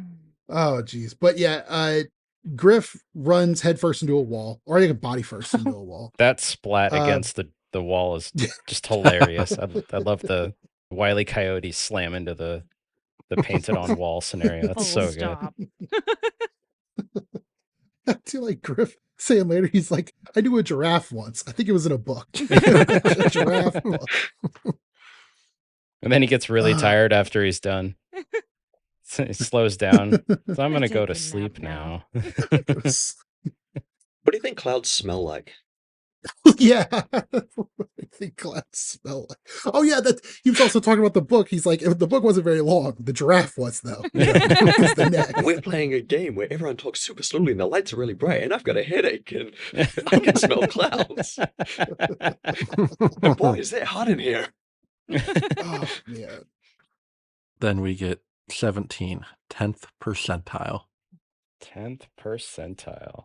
10th percentile. Yep. What is that a reference to? It's like the 9th percentile, but one more. Oh. So that's I'm a Rooster Teeth fan. I don't understand jokes. Okay, well, Floppy, it's like the 11th percentile, but one less. Mm. I like your way of like turn it thinking. up to 11, but turn it up to 10. Okay. Yeah. I'm in there. I got it. It's like imagine each one of your fingers is a percentile and then count them. Man, you guys are making this so easy for me. Nick needs to be on every episode, Including thumbs. including Including thumbs. Okay. Correct. But yeah, this one starts with Nick counting his Simmons and fingers. Griff. Do you guys know that I have 11 fingers? No. Look, That- look, look, look. 10, 9, 8, 7, 6 plus 5 is 11. I don't like this. This makes me feel uncomfortable. Oh, Such a He- dumb joke. That's He so grew one of those fucking on good. Simple Walk. I don't remember how this episode started, but my very first note for 17 is Sheila. I love that bee. My first Oh, note yeah. is patronizing subroutines are now offline. That's what it was. You're still patronizing me, aren't you? Yep. Hammer, are your But subroutines for patronizing turned on or off? Depends on the person. Okay. No, Nick, they're always on full blast. You should see our DMs. The amount of times I have to stand up and walk away from my computer because Hammer hits me with, like, I don't even know what the last one was. oh, I said, "Hey, do you guys use Type-C chargers? Obviously for your phones, because I just said like everybody needs to download this audio recording app." But then Actually, that was specifically to Packy. yeah, that's true. well, You yeah, did- but I'm you gonna did have tag me. everyone download it. But I asked Packy to download it first to test it for us. But then I was like, "Does everyone use USB-C chargers?" And Hammer just hits me with a "for what?" And I just had to get up and leave. And I'm sure Hammer watched me sit there. I kept typing, and then I would stop typing, and I would start typing, and I would stop, and then I got up and left. Your response of life support machines made me laugh. Well, because Hammer uses them to charge at night, so. Yeah. That's true. He's like, "Oh my gosh." But then Hammer's like, "Well, I was going to bring my own cords." I'm like, "Yeah, I'm not saying I'm going to buy cords for everybody's phone." Oh my gosh. I think you could have provided more context. I just, yeah. He wasn't That's talking the about his problem. phone floppy. Oh. I do like the idea that Hammer's not wireless. he's has to stay plugged into his house. He's just getting a 4,000-foot Ethernet cord. We need to have him walk on stage with a extension cord in his pocket. No one will get it It's but gonna be us, but I so- don't care. And just no explanation for yeah, it. none whatsoever. It's going to be Aw. so great because Hammer's going to establish his diet. Because I doubt anyone who's going to homebrew has watched an episode. But if anyone has, I'm sure both of your fans will be there. Thank Oh, you you. think so? Thank you. No, actually, I There asked is Miss one that's Floppy. gonna She be said there. she's working that day. We know at least one will be there. Well, it's Hammer. Hammer's the one. Yeah. Our most listened to. Wait, what? Our number one listener. That's the word. Yeah, Nick, I get to find out what's wrong with the episode because Hammer's always the first one who listens to the whole thing. It's a rush. I don't let you know what's wrong. I ask if you meant to do it. Oh my god, it gets me every time. Yeah. Hey, did you mean to write episode 31 when it's actually episode 32? No, I did not mean to do that. Well, I don't know. Maybe it's intentional. Yeah. Jesus. I have worded stuff kind of like that to Chris and Blaine sometimes. So I'll be like, are we intentionally doing this? Sometimes the answer is yes, we are intentionally doing this. But sometimes the answer is, oh, no, fix that. Oh my See, you God. just never know. You got to double check. But Nick means it earnestly, and Hammer means it to give me heart palpitations. Oh boy. So I will not confirm or deny that. where I don't even remember where the fuck we are. Griffin Simmons and Phyllis, or Sheila. The patronizing subroutines are now And offline. patronizing, yes. But yes, this is a bombshell, especially for Sarge. Is it though? I mean, not for us. Yeah, not 'cause for us. They've basically already told us this. I feel like it shouldn't be a bombshell for Griffin Simmons. Like, Sarge, No. Yeah. Sarge wouldn't believe. Like, he needs to be told a few times. But Griffin Simmons, like, Wash told him, like, no, yeah, it's a simulation. It's not real for you. Like, we do actual military stuff, not your pretend stuff. Mm-hmm. Mhm. Like, Griffin Simmons, this shouldn't be as a surprise. It shouldn't be such a shock to them. But Sarge, I do believe, yeah, that he and needs to be told a couple of times. Yeah. I actually felt bad for Sarge when he goes off and Yeah. starts doing stuff. Building a base in 10 seconds. You call him S-Dog now. S-Dog. Okay, I'm so glad. I didn't know. I couldn't hear what he said. So it's Neither. S-Dog. Yeah. Not until today. Yeah. I've watched and listened to that so many times, and today I'm like, what is he saying? I turned on captions, and it's S-Dog. I'm like, today I learned. Oh. Yeah, because he doesn't want to be called Sir anymore. You call him by his name, Sarge or S-Dog. Or S-Dog, yeah. S-Dog. Oh, man. But yeah, so Sarge has built a base in 10 seconds to set up a new war against just Caboose. With Caboose's help. With Caboose's Yep. help. Oh, this is new red base. Welcome. He's good at building forts. Mine has a blanket. You guys want to know something cute? What? Yeah. For our last anniversary, Shell and I built a blanket fort. Stop Oh, it. that's I've been amazing. trying. Ah, No, I've been wanting us to do that. We Yeah. talked about it before. We need to do that soon. Dude, we're so much smarter now than we were when we were dumb kids. We could build such a good I blanket don't fort. know, man. One week, I think it was during summer break, my sister and I managed in a day to build our entire bedrooms into forts, down the hallway, into the living room, and the dining room. And let me just Oh my tell you, God. it was epic because you had to crawl everywhere. That was the day that I learned that you do that in your bedroom. Or just to your bedroom, to your sister's bedroom, and not the whole house, because Mom was not happy when she came home and could not walk God. through her house because there Mom, was look. blankets everywhere. Do you think if your mom saw that episode of Community where they had Pillowstown versus Oh my Blanketsburg, do you God. think she'd have like PTSD? She would definitely have PTSD for sure. She'd be like, not again. Not again. Whoa. Oh. It's like the Taj Mahal of blanket forts. Oh, Yeah, hell yeah, we- the lights. That's a genius idea. Hold on, I gotta. The lights are always there. Where's I my strung them up. fern? I had a Vegas style birthday party for my 35th. Yeah? And so yeah, I put all those lights up there for that party to be like the lighting in the basement with like all these Oh, nice cool. I spent like $500 on fabric to like basically make the basement look like a casino. Oh my God, That's that's so This is cool. like, I was about to say, this is like a Midwest, like, concert throwing basement you've got here. Yeah. It's like this open floor plan. This looks sick. I got to show you guys so many more photos. That is so awesome. Wait, hold on. Wait. Is that a Ouija board in the back? Oh, no, it's from Stranger It's Things. Stranger Things. It's the Stranger Things Okay. board. We got that from Spirit Halloween. It was the display model. Oh, that is awesome. Can you like make it say things? What it does, the danger is here, run, or something like that. Oh, Like, okay. You know, Ah, cool. the what will says, like, it's programmed to just say that over and over again and then flash a bunch. That's cool. Oh, that's sick though. We're so derailed, and no one who's listening to this can understand what we're talking about. But that was Halloween. Whoa. Oh, cool. That's amazing. I love the lasers. Yeah, I It's like the like ghosts on the wall the too. light- That's fun. The light Oh, hitting DJ the Skelly light. in the back. Nice. Oh, that's Oh, look at DJ Skellington. DJ Dead Ned. DJ. Nice. We got him from a medical school that shut down. What? Oh, so it's like a Wait, legit it's a real like, skeleton? skeleton. Yeah, that's a legit skeleton. Like, That's That's a used for human medical. body? Fucking Whoa. rad. I'm so jealous right now. That's like a goal for me. I don't know if it was ever actually human or if it was just built to be incredibly accurate. Whoa. We have a very plastic one that's dressed like a pirate. I was wondering if that was what it was in the middle of the room there. Oh yeah, no, that definitely is that. Hell yeah. Nice. But you're gonna have to edit all this down to just like the best bits. Oh yeah, yeah, that won't be a problem. I love the chains. Yeah.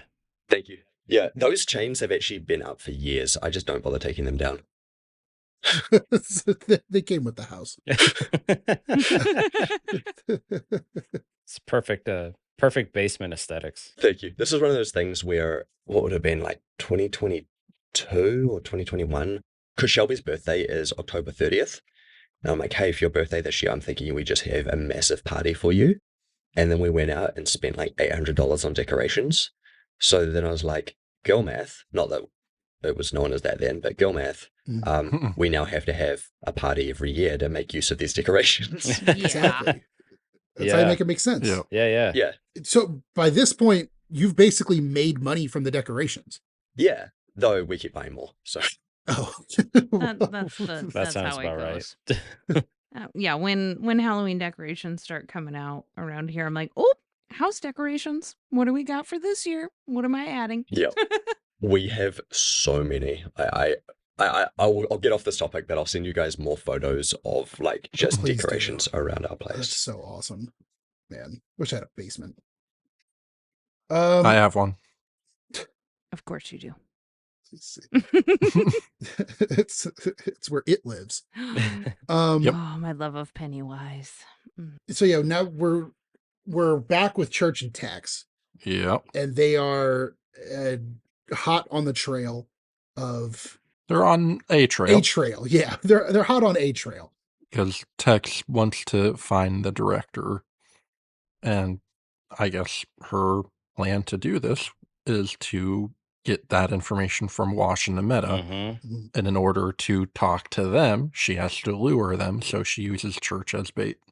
Yep, shoots him, and Yeah. Church has a really sad reaction. And it's just after Tex is saying how she's going to like tear the whole thing down, and then Yeah. Church, having clearly read the journals by this point, is like, well, I don't know if you want to burn it all down. Like me, I think he built it like for you. Yeah. To which that doesn't really make Tex more supportive of not burning it down. Nope, not at all.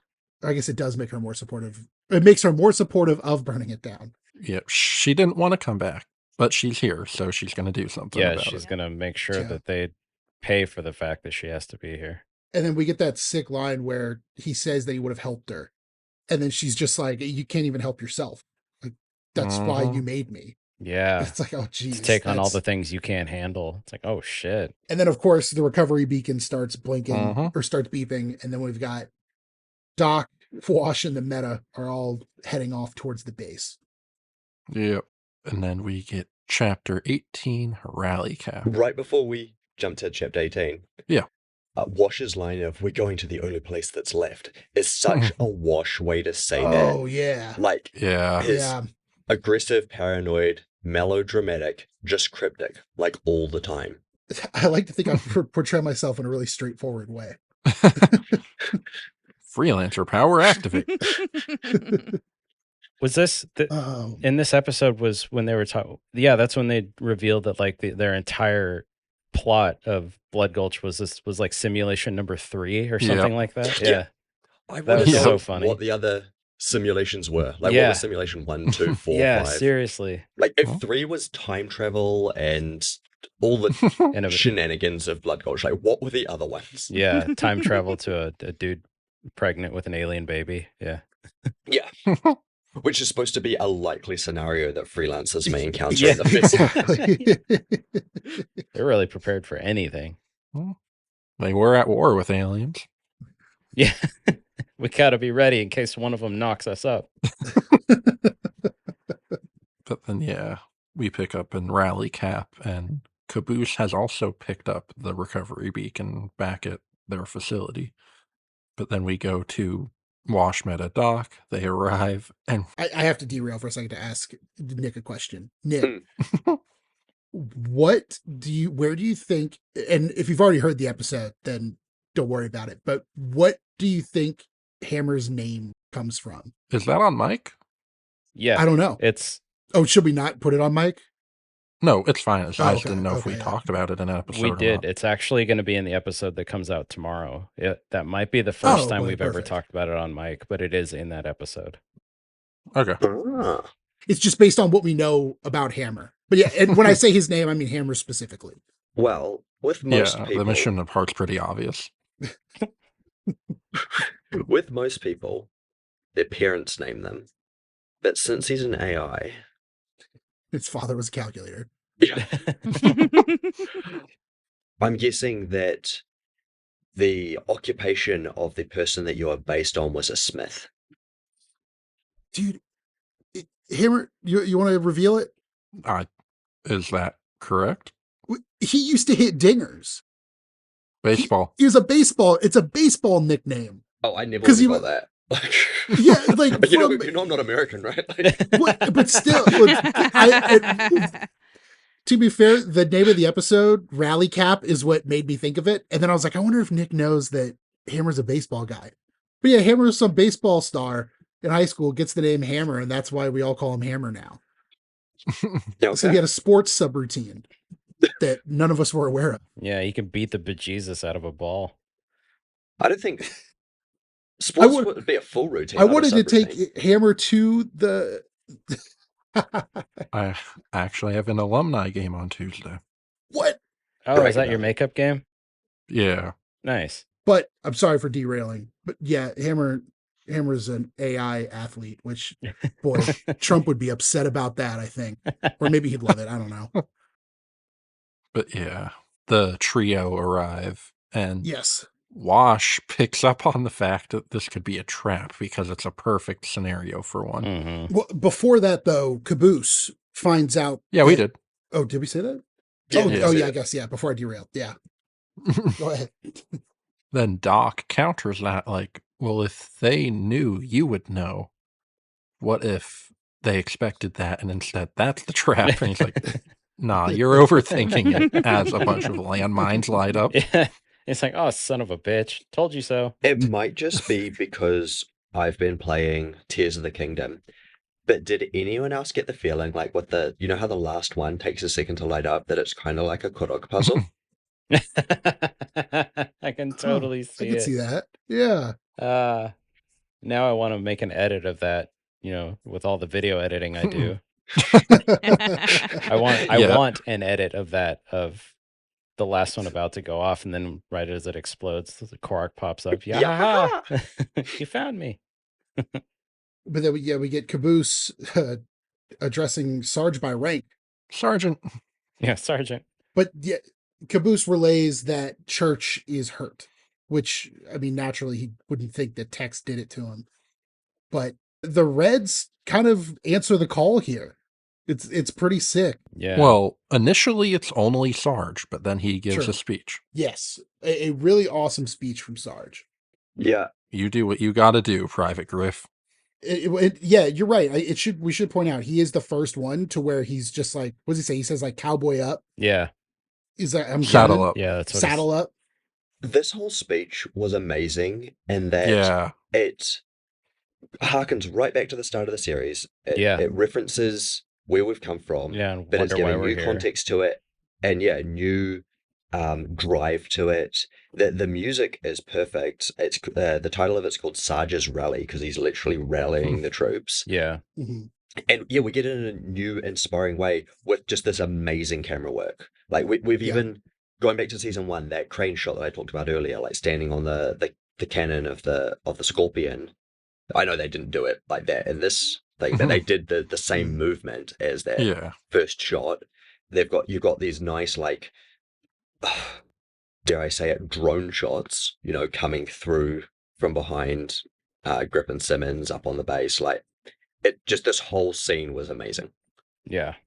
And addressing each one of them and their caricatures, but using the caricature to explain like their underlying motivations. Yeah. And he's right with all of it. Like, the Tucker is actually a good fighter. Simmons could have gotten his own unit. Well, maybe not because it's all a simulation, but potentially gotten his own unit. Griff could have quit at any time. Like, they are still there. So what are they going to do about it? And then there's Caboose. And it's good to see you. It's nice to see you. Thanks. I'm really enjoying the speech so far. Yeah. It also kills me whenever I hear but they'll die. Mm-hmm. Like, it's really puppy Caboose. But yeah, they all get together and they realize that a Warthog's going to be a little too slow, but Simmons has another idea and Griff is going to drive it. Yeah. Or fly it. Pecky, casting your brain back, did Let's Figure This Out have any theories about what the vehicle was going to be? Ooh. I think there might have been some speculation about it being Hornets. So it would have been flying, but maybe a Scorpion tank. Maybe even the thing from this, what is that, the elephant or whatever from the sand place. Yeah.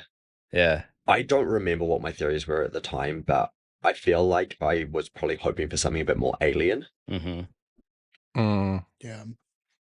That would have I made can see that. sense if if it being it's a freelancer stronghold, they would have a lot of freelancer equipment, but they could theoretically have a lot of equipment that they would capture from the other side too and keep there for testing. Also, sometimes the alien equipment is used as like, oh, this is freelancer specific equipment. It's not for the UNSC Mhm. Yeah. or Forerunner equipment, rather. Right. Yeah. Then we get chapter 19 reunion. My first note episode is just ice fight. Yeah. Jesus, this whole Yeah. episode, that fight, just incredible. I think it's my favorite fight of the show. I love how quickly Tex was able to prepare all of the different Mhm. pieces of equipment that she used and had all the bombs set up and things somehow frozen in the ice. Yeah. This is one of those things where, we saw what we saw, but Tex probably had more stuff prepared than what we saw. Mm-hmm. Oh, Like for she Yeah. was probably prepared for a lot more eventualities and was just doing what she needed at the time. So there was probably way more weapons and stuff hidden, like under the ice and different explosives and different ways she could manipulate the map.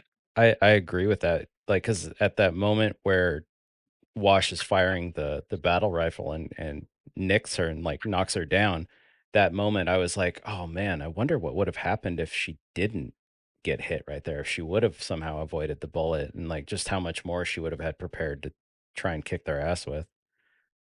Yeah. They also like the Monty stuff here is amazing. Mm-hmm. Yeah. But also the Jeff Williams music Yeah, Yeah. for is sure. so good. 100%. I regularly listen to these 3 tracks from this episode to the next one in my car. Just drive to this music. Nice. Hell yeah. Like it's just such good music, and it's still jumping forward to next episode. The music cue where Griff is falling Yeah. will still get me even if I'm just driving in the car. Like I still get those same emotions of watching it for the first time. Nice. You hear that and you just know exactly what moment that is. I love that. Yeah. Music is so powerful. hmm What freelancer was Wash expecting? Because he was expecting a freelancer, but he clearly wasn't expecting Tex. So who was he expecting? That's a great question. Maybe that's part of why he was so cautious. He didn't know. Yeah. Like, who could it have been? Yeah, like in Wash's brain, who is left alive? Yeah. Because he was the recovery agent. He knows of all the dead freelancers. But yeah, I mean, he does, but he's also been double crossed so many times now at this point, hmm or at least twice. And like, I don't know, maybe I could easily just see it being paranoia of like, was there one they didn't tell me about? Or like a secret one. Or if they were maybe had been starting to, I don't know if they'd be training new ones because Project Freelancer is done, Oh but yeah, good point. maybe it could have been some new, like we had the stormtroopers and then the First Order. Like it could have been like the new regime starting to train up people and maybe going after him for, although he's working for them, so that wouldn't make sense. As far as he's aware, Carolina's dead, York's dead, Wyoming's dead. He's with Meta. Mm-hmm. North Texas and South dead. are dead. North and South are dead. South is double dead. Florida? Could you think it was Florida? Yeah. I guess it depends how much he knows about Blood Gulch. Yeah. Yeah. Technically, Georgia is MIA. They did find CT's helmet in the desert. Did he know that CT was dead? Like maybe it was CT in a different armor. Yeah. Potentially. I guess it depends whether or not you count it, but there's the triplets from season 14. I don't think that when he's referring to we drilled this in training, he's talking about the triplets. Well, but I mean, I will also say, I mean, we drilled this in training. I'm sure Army training's the same for almost every squad that goes in, but that doesn't necessarily mean they're in the same squad. Yeah, but he was specifically talking about like this has to be a freelancer. Well, yeah, no, I agree, but I'm just saying that like with Packy's point of like he could be concerned that it's like, you know, new agents or, you know, like someone he didn't know about, like they went through the same training as him. Yeah. Tucker had some special training after Blood Gulch, and I bet you he definitely drilled some triplets. Definitely. Patrick, wow, wow. Floppy, going back to your favorite moments from this fight, I think one of mine was when Tex, what is it? Didn't she hit like a little? I mean, she hit tons of the triggers and to explode the different bombs that she had set up. But the one that she hits that pops the turret gun out of the ground that she just like Yes, turns around, that just was pop, awesome. pop, pop, pop, pop, pop. Yeah, I think that's probably my favorite. That shot is so epic. And the little explosion that makes it go up. Yeah, exactly. That shot, like you just see the little pop on the ground and it coming out of it was so awesome. And just the way the camera like swung around with her was just Yeah. it was so beautifully shot. So sick. That long shot of the turret, like the basically they're animating it in a way that makes it look like they've used a longer lens to get that like shot up the turret. Yeah. Mm. Beautiful. The whole fight was just That's stunning. Back in the day, they talked about how what they did was they took, a multiplayer map and then they added to it so that after the fight it would become the multiplayer map. Like, but before it was something else that they'd created, but then like the fight would turn it into the map that everyone would recognize. Snowbound? I'll take your word for it. Snowbound was so small. Well, yeah, because Tex blew it up. Yeah. Snowbound was the one with like the underground tunnel with the two like alien bases. Yeah, there's two snow maps. Speaking of two snow maps, I think it's also supposed to be sort of inferred that this is also Sidewinder. Avalanche. That's what this one was. Yeah, I was wondering that too. Because didn't they say something about this is where they took the Alpha? Yeah, this is where they moved Alpha, and we know that Alpha starts at Sidewinder, so I think that this and Sidewinder and where we see Carolina right at the end of season 10 are all kind of the same place, just, different areas or different interpretations of it from like, it's, if we say that Blood Gulch Chronicles is through the eyes of Alpha and now this is through the eyes of Epsilon, like as we know, you can see the same thing from two different perspectives. Yeah. But then we've got the second worst throw ever. Yes. Second worst throw ever of all time. With the other really good callback too of how he's saying he ran track in high school. Yes. Yes. So many good callbacks in these next two episodes. Yeah. Well, but I do like that Doc was still, despite not having Stockholm Syndrome, because it's not real, he was still helping Wash. Like, yeah. It's, at the end of the day, he is do no harm, pacifist. He will help the person. And almost kind of a devil situation. Yeah. Too, because like the meta is so unpredictable and like I see him. I totally get why he's kind of doesn't want to be alone with the meta. Yeah. Nobody wants to be alone with the meta. Yeah. not even the meta. No. Yeah. But yeah, and then Meta's in a fight with Tex, and Wash basically tries to get the meta to calm down, which I found it because he said we don't need to hurt her. We just need. And then the meta just spikes right through the visor. Yeah. Oh man, that moment. Despite all that, she still failed. Yeah. Yeah, exactly. Yep. Exactly. That shot of the helmet with the hole through it just became an iconic shot of the recollection. It's the DVD art. Yeah, man. Yeah. This whole fight, like going right from the start of the fight, up until Tex is stabbed, is very much a precursor to what we're going to get in the Freelancer saga.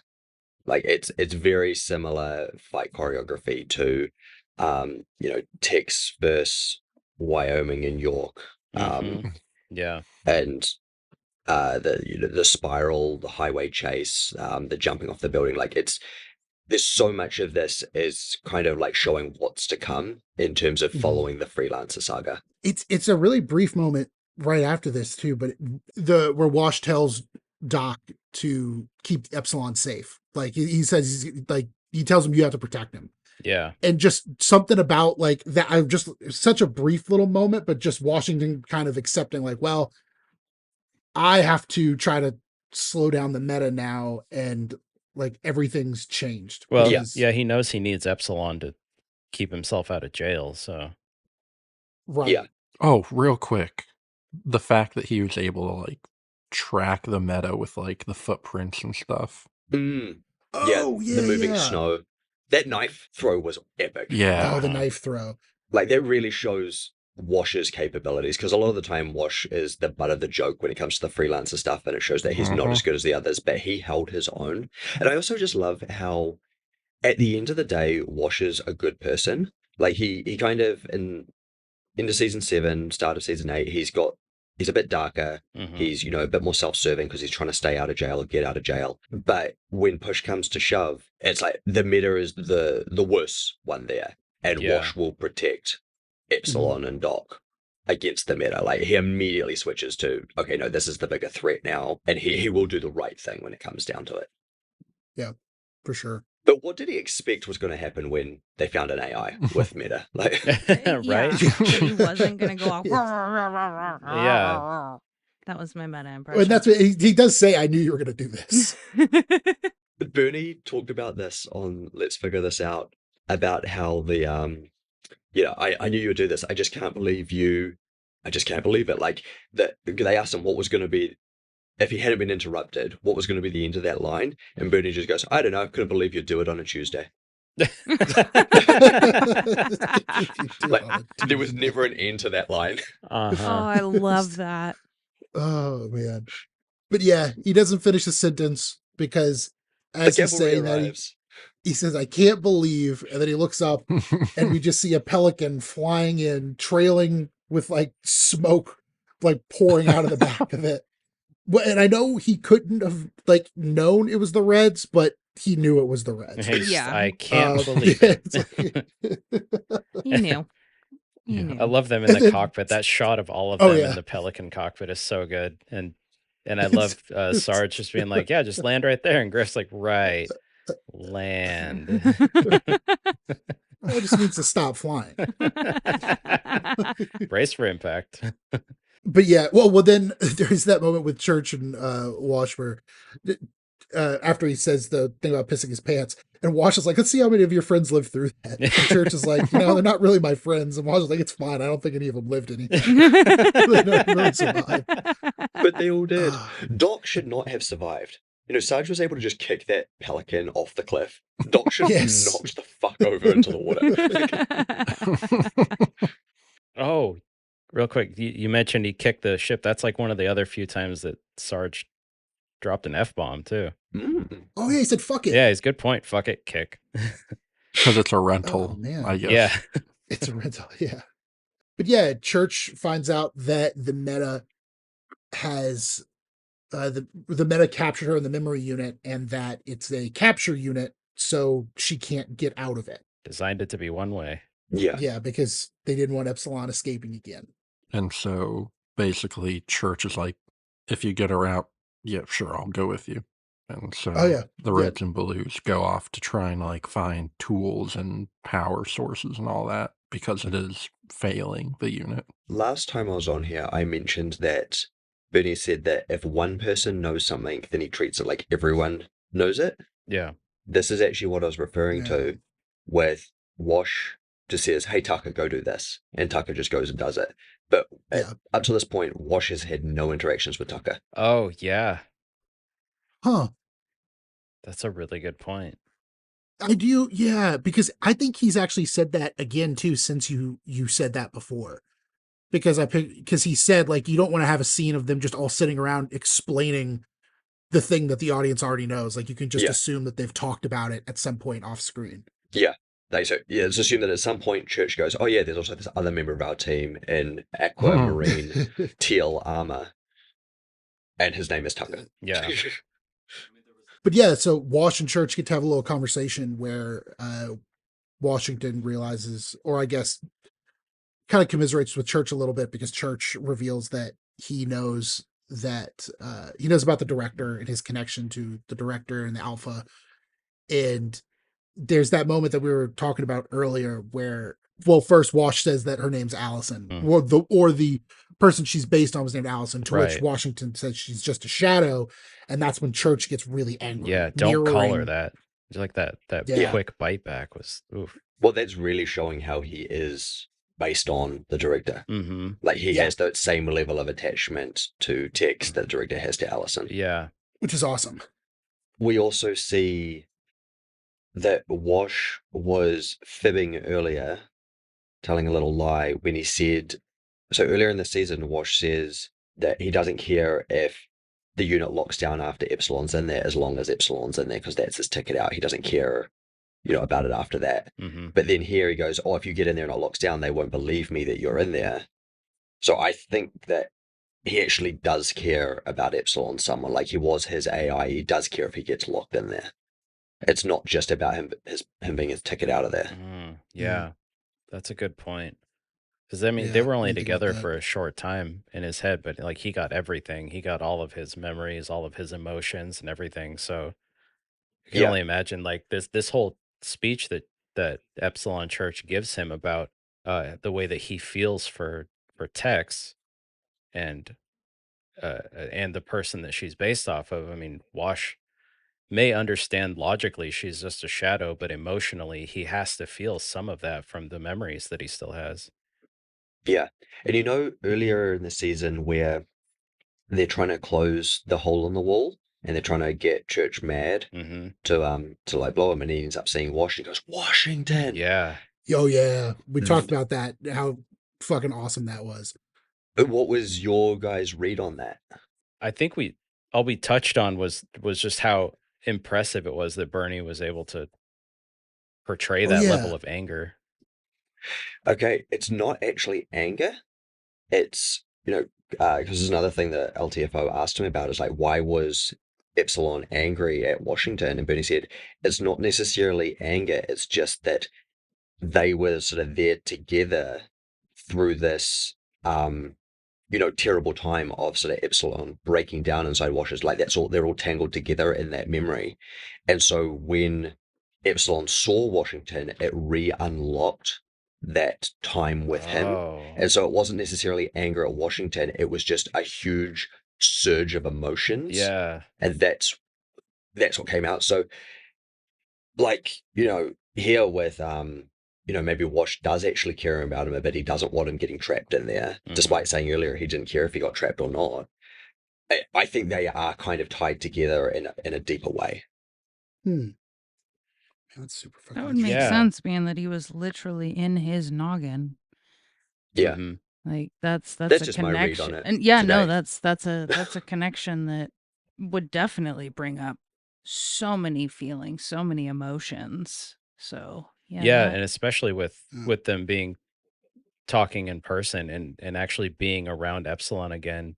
I mean, you can, when you're not near that person, you can talk about him and be like, I don't care if he gets trapped in there, whatever. But then like as he's like working with him again and he's starting to feel that connection to this person or this thing that he was connected to, he could realize like, oh God, okay, please don't. I don't want you to go away. Yeah. Because it's like he said that earlier, he's like, oh, once he's in there, it's fine. Don't care if it locks down because he's in there. Mm-hmm. But now it's like, oh, they won't believe me if you're locked in there. It's like, well, why didn't you think of that earlier when you didn't care that the capture unit was, sparking and about to fail kind of thing? Yeah. Mm-hmm. Yeah. But they wrap up with, Church wraps up with saying, basically, imagine what it's like to constantly be so close to getting what you want or accomplishing your goal and failing. And then we see the memory unit just kind of raise out of the snow. And it turns out that the meta's been there the whole time. Yep. And Wash says, I'm getting the idea. Wash can definitely relate to always failing. Yep.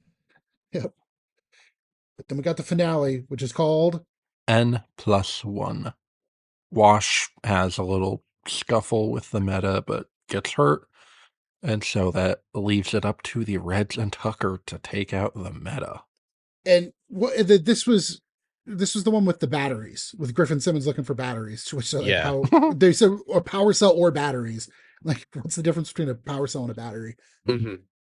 Also, in this season, at least 3 times, someone will say, "Did you see that or did you hear that?" And the the other person will respond with something sarcastic. This is the first time that it's not sarcastic. It's like, did you hear that? Yeah, I did. Like, it's the first time that it's not a sarcastic answer to that question. Yeah. To which it's Simmons, right? And he's like, "Let's go," Yeah. which was like, "Whoa, look at these guys." Yeah. Aren't we supposed to run away from explosions? Because like Hammer said, the last fight was his favorite, and it was definitely sick. I just love the fight coming up with all these guys. It's so much fun. Mm-hmm. Sarge leading the charge of the Reds to go fight the meta. Well, the Reds and Tucker. Yeah, Yes, and and Caboose is supposed to watch Church and not kill him this time. Yeah. Yes. Try not to kill him by accident. Okay. This is definitely more proof of like, no, the Reds and Blues are still going to be the Reds and Blues. Mhm. They're not going to be doing freelancer stuff. Like, the freelancers have their fight and that's epic, and then the Reds and Blues are just going to like do their thing the way that only they can. They play to their Yeah. strengths because they know each other. Yeah. Yeah. Well, that's actually my notes for in a little bit. The power of teamwork. I also have a note here. Griff jumping on the meta's back is how I used to fight in intermediate school. Hell yeah. Like, we used to, in intermediate school, like our version of middle school, we used to just have fights. Like, we'd just go out on the playground and just fight each other. And my thing was to wait until I could see someone wasn't paying attention to me and just run and jump on their back and try to like pull them to the ground. That's amazing. And then, like, as I got them to the ground, like, roll away and then pick my next target to jump on their back. The spider monkey strategy. Seriously. Pretty much. Yeah. I was small. I used my, like, stealth and speed to my advantage. Hell yeah. Love it. Oh. Well, and I will say I loved Griff has a little moment here where he throws. Oh no, sorry, never mind. I was just about to say he throws himself onto the meta's back. I'm like, why don't I want to say that? Like, oh, that's because Nick just said that. I crossed it out while we were talking, and I was like, oh wait, why did I cross this out? You're That like short-term Caboose. memory is I swear memorying. that it's deleting as I'm taking it in. You know, in season 4, where Caboose thinks that the alien is contacting him telepathically because he can hear something in his head, and it's just because he's like delayed by a few seconds. Just delayed. That's what happened to you just now. Like, Oh, it's literally what happened. like you It's- just buffered for a second. The way I like to think of it is, it's like a printer that is printing into a shredder. It's like the toilet paper being thrown right from the spool right into the Exactly. toilet and just flushed. I really like the scene in this with Sarge walking Mhm. towards the meta and firing his shotgun at Oh, him. so cool. Yeah. He's walking him down, basically. Yeah, he's like, come here, you big son of a So bitch. Griff, I lost my shotgun. Yeah, I lost What my am I gonna do shotgun. without my My shotgun? shotgun. Shotgun, damn it. Shotgun? Oh, come on, Simmons.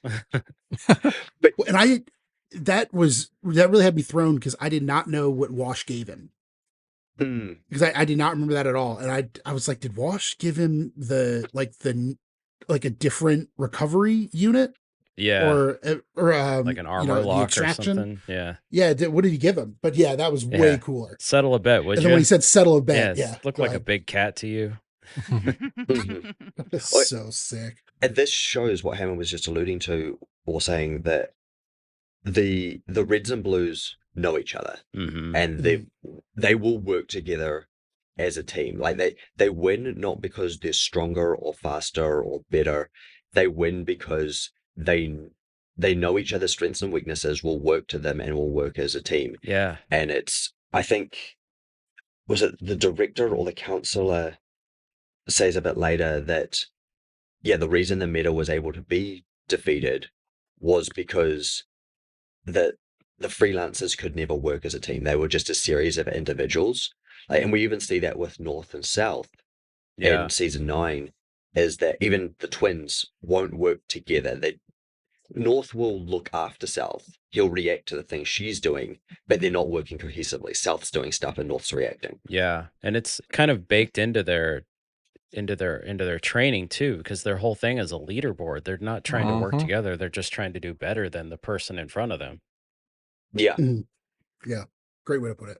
but yeah, he hooks the tow hook of the warthog onto the meta, and they send it off the side of a cliff. But unfortunately, it does end up hooking. Well, the meta ends up hooking Griff Yeah. and drags him off the side almost until Simmons grabs him, but lets him go, or he slips out, and then Griff plummets off the side of the mountain, presumably.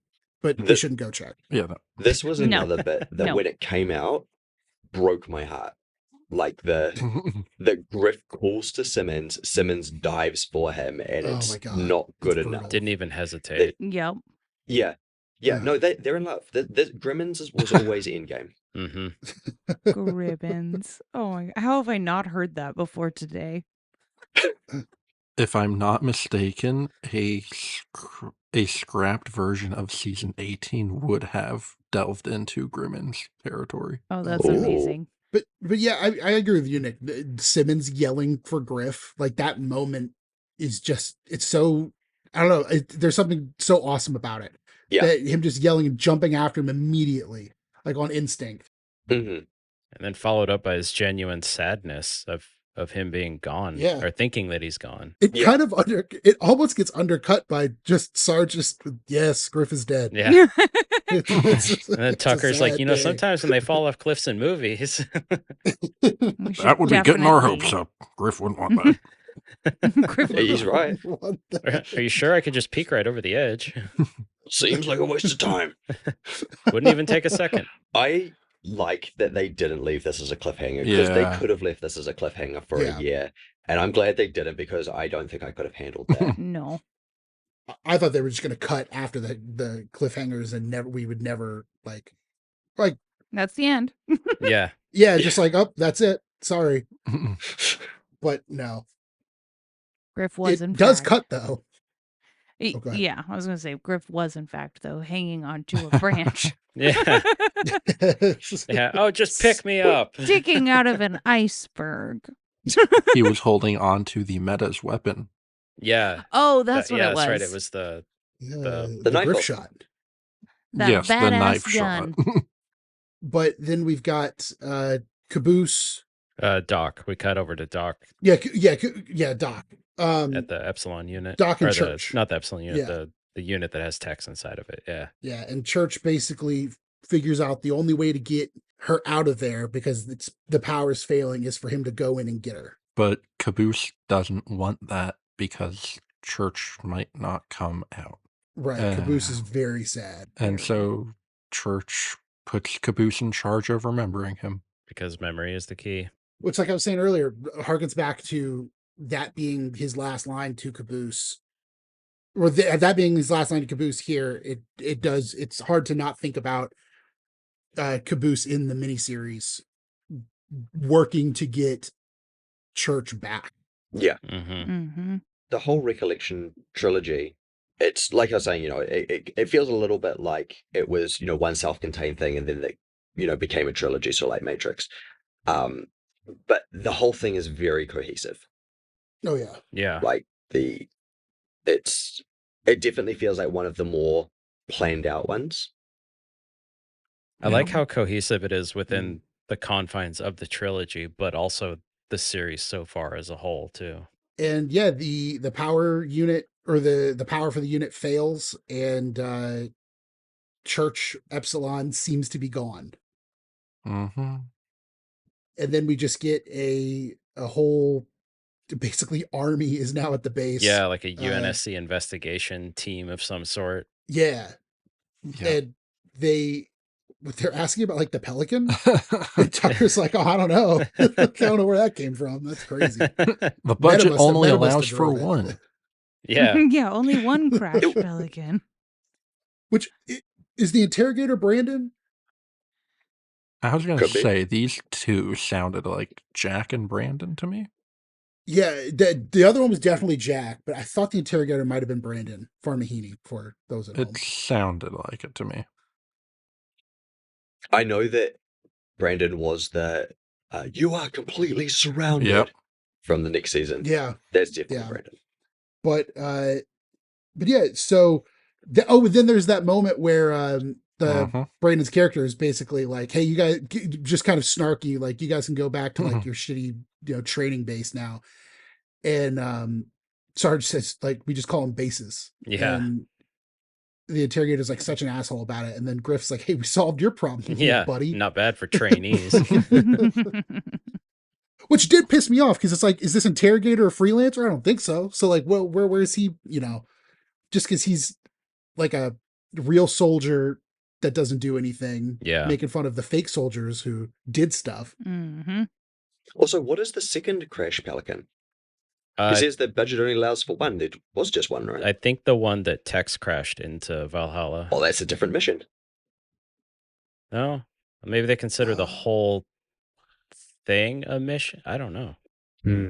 That's a good point. My read on it at the time was just that they can't crash another one now because someone else crashed this one. Oh, that okay. I have no idea. They wanted to have their one. Yeah, they were all excited. At least the director was excited to have his one. But then, the interrogator is impressed because they killed 3 freelancers, with Washington's armor being the third one. Yeah, the chairman's not going to be happy that he's dead. And then the cut to Wash. We'll be sure to let him know we're sorry. in Church's old armor with just yellow patches, like slapped on. So was Washington naked in the snow whilst he changed? That's what I want. That was the first thing I thought. All right, everybody. Well, they could have just swapped the armor. No. He got naked. No, Washington is now in a robot body. Mm-hmm. But and then they had to do it though because Caboose kept saying, "Can we keep him? Can we keep him?" Yeah. Oh, I did like the part of Wash saying, "Why are you guys helping me?" Caboose like, "You helped us. It only made sense." And then the "Can we keep him? Can we keep him?" part. But Wash it just kind of leans back into what Nick was saying about how at the end of the day he's just trying to do the right thing, and it's like this is him just kind of forgiving himself almost maybe for what he did, and just like, oh well, thanks, just kind of cool. He just realizes that these guys actually aren't just the trainee simulation troopers that they were made out to be, that they're actually pretty decent people, more or less. Yeah. It's almost hard after seeing this to go back to the end of season 7 and seeing Wash like kind of at his darkest. Yeah. Like, so where he gets to, and like the development that he does, and the relationships that he forms with the Reds and Blues, but like seeing him go, like rewatching it as I recently did, leading up to this, was like, yeah, it's kind of hard seeing him go back to that darker place. For sure. The Reds, of course, they're not going to walk because the Reds don't walk. No, absolutely not. So they take some Hornets out of the base. Yoink. And then we get our this is our first Church voiceover ending, right? Church specifically. I guess it depends which version, but yeah. Yes, I mean season 5 had one, I believe. Like an alternate ending. Oh, okay. And technically the director at the end of 6. Well, yeah, that's right. There you are. That's Church. This is the first Epsilon one. There you are. There you go. Okay. Yeah. There we go. We get one from Church, one from Dr. Church, and one from Epsi Church. Yeah, but he makes a really nice parallel to Memories and a Great Love. Memories and a Great Love. I often think about this speech when I can't remember something. Like, you can't force it. You just have to sit and wait, and it'll come to you. Yeah. Yeah.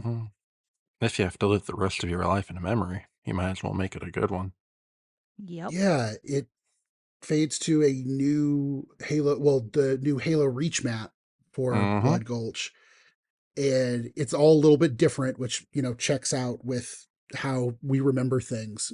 Every time we remember it, it's, a little different. Especially when you're told what it's supposed to look like from Caboose.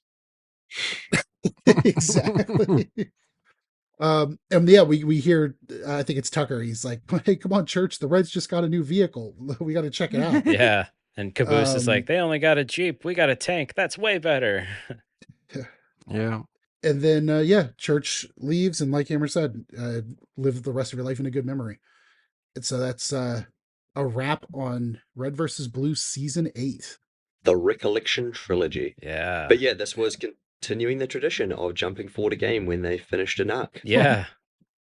That was great. Just like last time you came Which on. is why I'm here. Just like last time. I like Nick just being our harbinger Love it. of just, many things.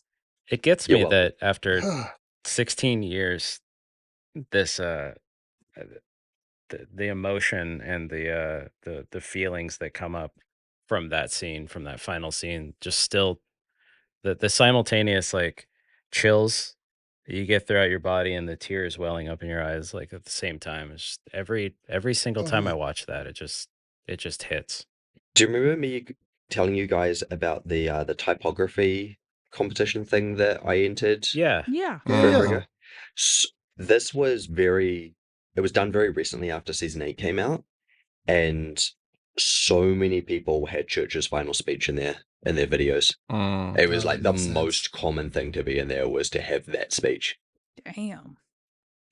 Well, Yeah. and it's weird too. I see a lot of Red versus Blue edits on like TikTok and Instagram, but I never see that speech in there. They use a lot of it's more funny moments, but it's either that, but like the serious moment they always use is the whole "Ain't That a Bitch" from season 13 is usually the only serious one. That, or they used like the first part of Restoration, and then towards the end with the last moment of all of them Simmons talking about everyone. Apparently, this episode was released the day before Halo Reach came out. Damn. I'm assuming they got an early copy. Yeah. Yeah. Right. Yeah. I think Joel did a trailer for it. I believe it. They did a lot of trailers back then. They did it. Well, they had on the Rooster Teeth pod, or the Drunk Tank at the time, I think. Oh, no, they were probably the Rooster Teeth podcast by that point. They were teasing that Joel was working on something really cool for like 2 or 3 months, and he was working with some early game. And I think eventually they announced that it was Reach, and I was really invested in that because I wanted to know what the cool thing was. But Nick, man, thanks for coming back for another exciting season ender. It's a pleasure to be here. Always a pleasure. we have an to email. have ya. Oh, we have an email? Oh, do the song.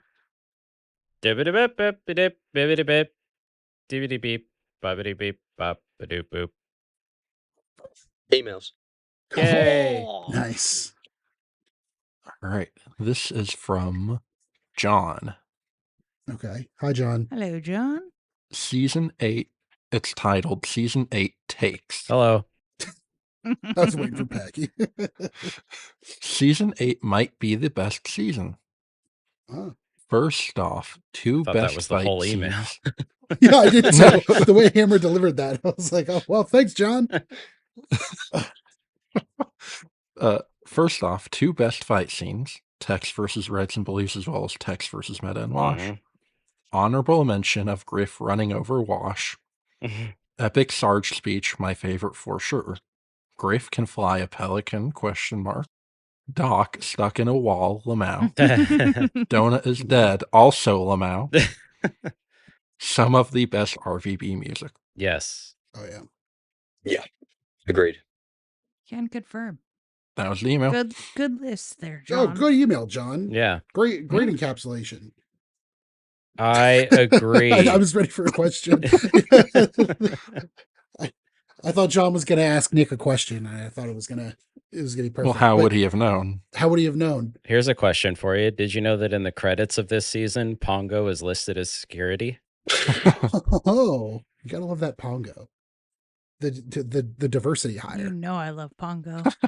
They got good benefits. But Nick, what can people know that you're working on?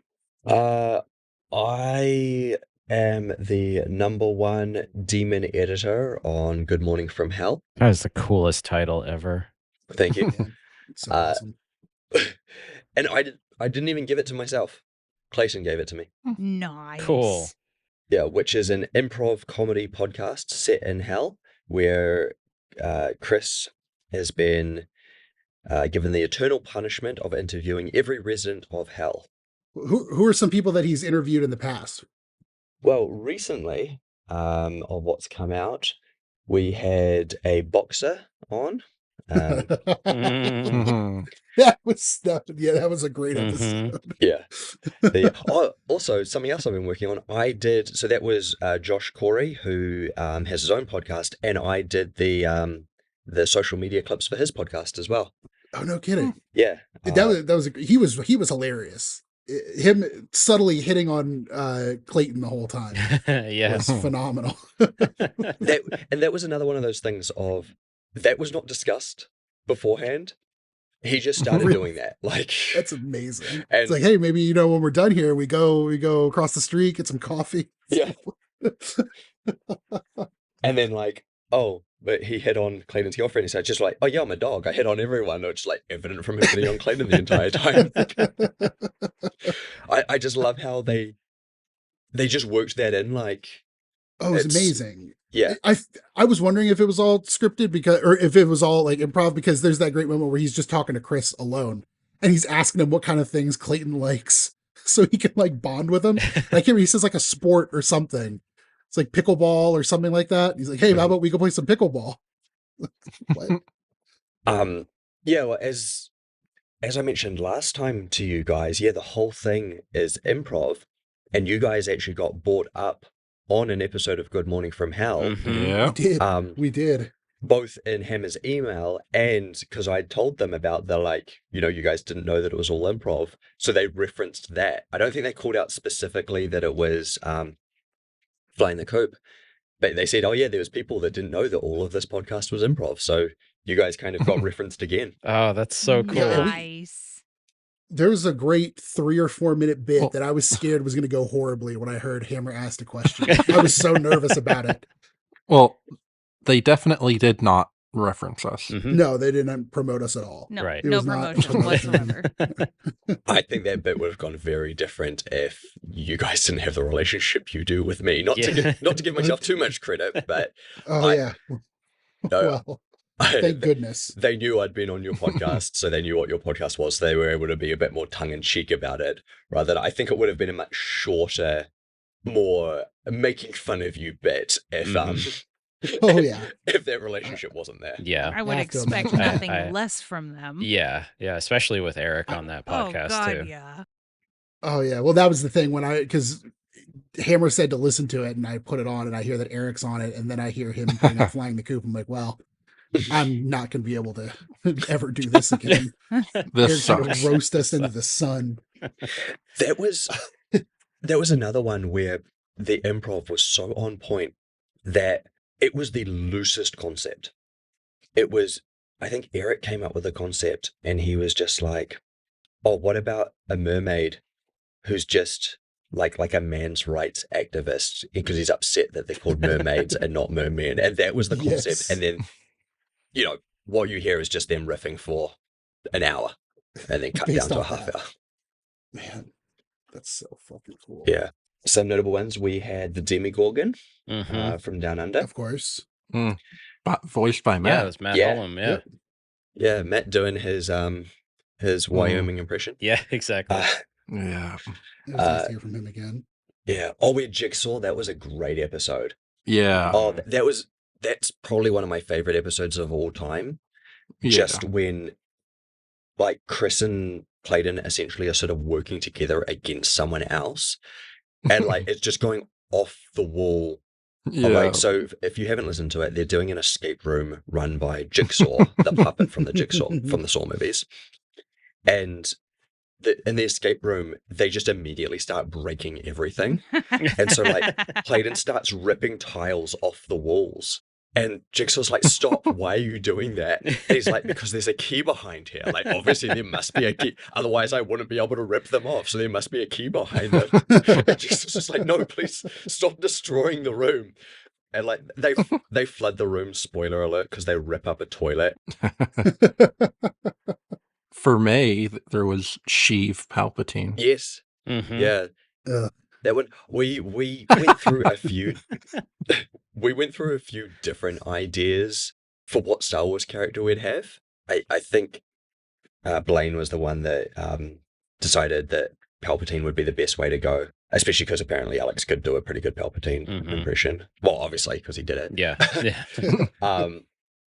I'm talking about it like I'm still back there having that initial conversation. Right. Goes in. Yeah, but one of my pitch for that one, and I think I can share this because obviously we didn't end up doing it, was there's a deleted scene in episode 1 of a friend of Greedo talking, talking to Greedo, being like, "Oh, you're gonna get yourself like killed one day if you don't sort yourself out." My pitch was for that friend to be the person that they interviewed. Rumpelstiltskin was a good one. Rumpelstiltskin was fucking hilarious. Oh my god. That was so funny. But if you listen carefully in an episode that will be out by the time this airs, you might hear me in there. Oh my gosh. Nice. But it is not obvious. I'm going to have to keep an ear out. Yeah. What you hear is a drone flying down the stairs. You are closer than you think you are. You're fuck. Are you okay? Not you, ma'am. Well, Nick, you are our journeyman. You are our rock. You're our page turner. Because when we come back next week, it'll be season 4. Oh, spoiler alert. And we don't know what we're doing yet. So it's going to be fun. We'll have Nick back in about 4 episodes to kick us into season 5. But Nick, thank you so much, man. As always, do you have any message for anyone who's listening? Just send me that check whenever you get it, and we'll be good. Done and done, sir. I just gave Floppy so much anxiety. I got to get my second... I have a job interview later tonight for Uber. I'm going to be rotating with another guy sharing his car doing Uber just to get some extra funds for an unrelated reason to the podcast. But I just thought everybody should know. Just for context, it is 1:30 in the morning for me. Oh my god. Me too. Yep. It's a little late. Late night guys. podcast. Every time I come on here, we end up talking for 3 hours. Yeah. And that doesn't include the 2 hours before and after we record. Right. Well, everybody, including the people listening, can get some sleep now, unless you're on the road. Don't do that. Yeah, please. Or do. You know, it'll be exciting. If that's your thing, just pull over first, Yeah. And look out for drones. Those things, pretty crazy. You're following. Yeah, just be looking at the sky at all times. Don't look ahead, look up. Don't look up. There's a movie about it. Oh, I didn't see it. Bye. Bye. Bye. Bye-bye. Bye.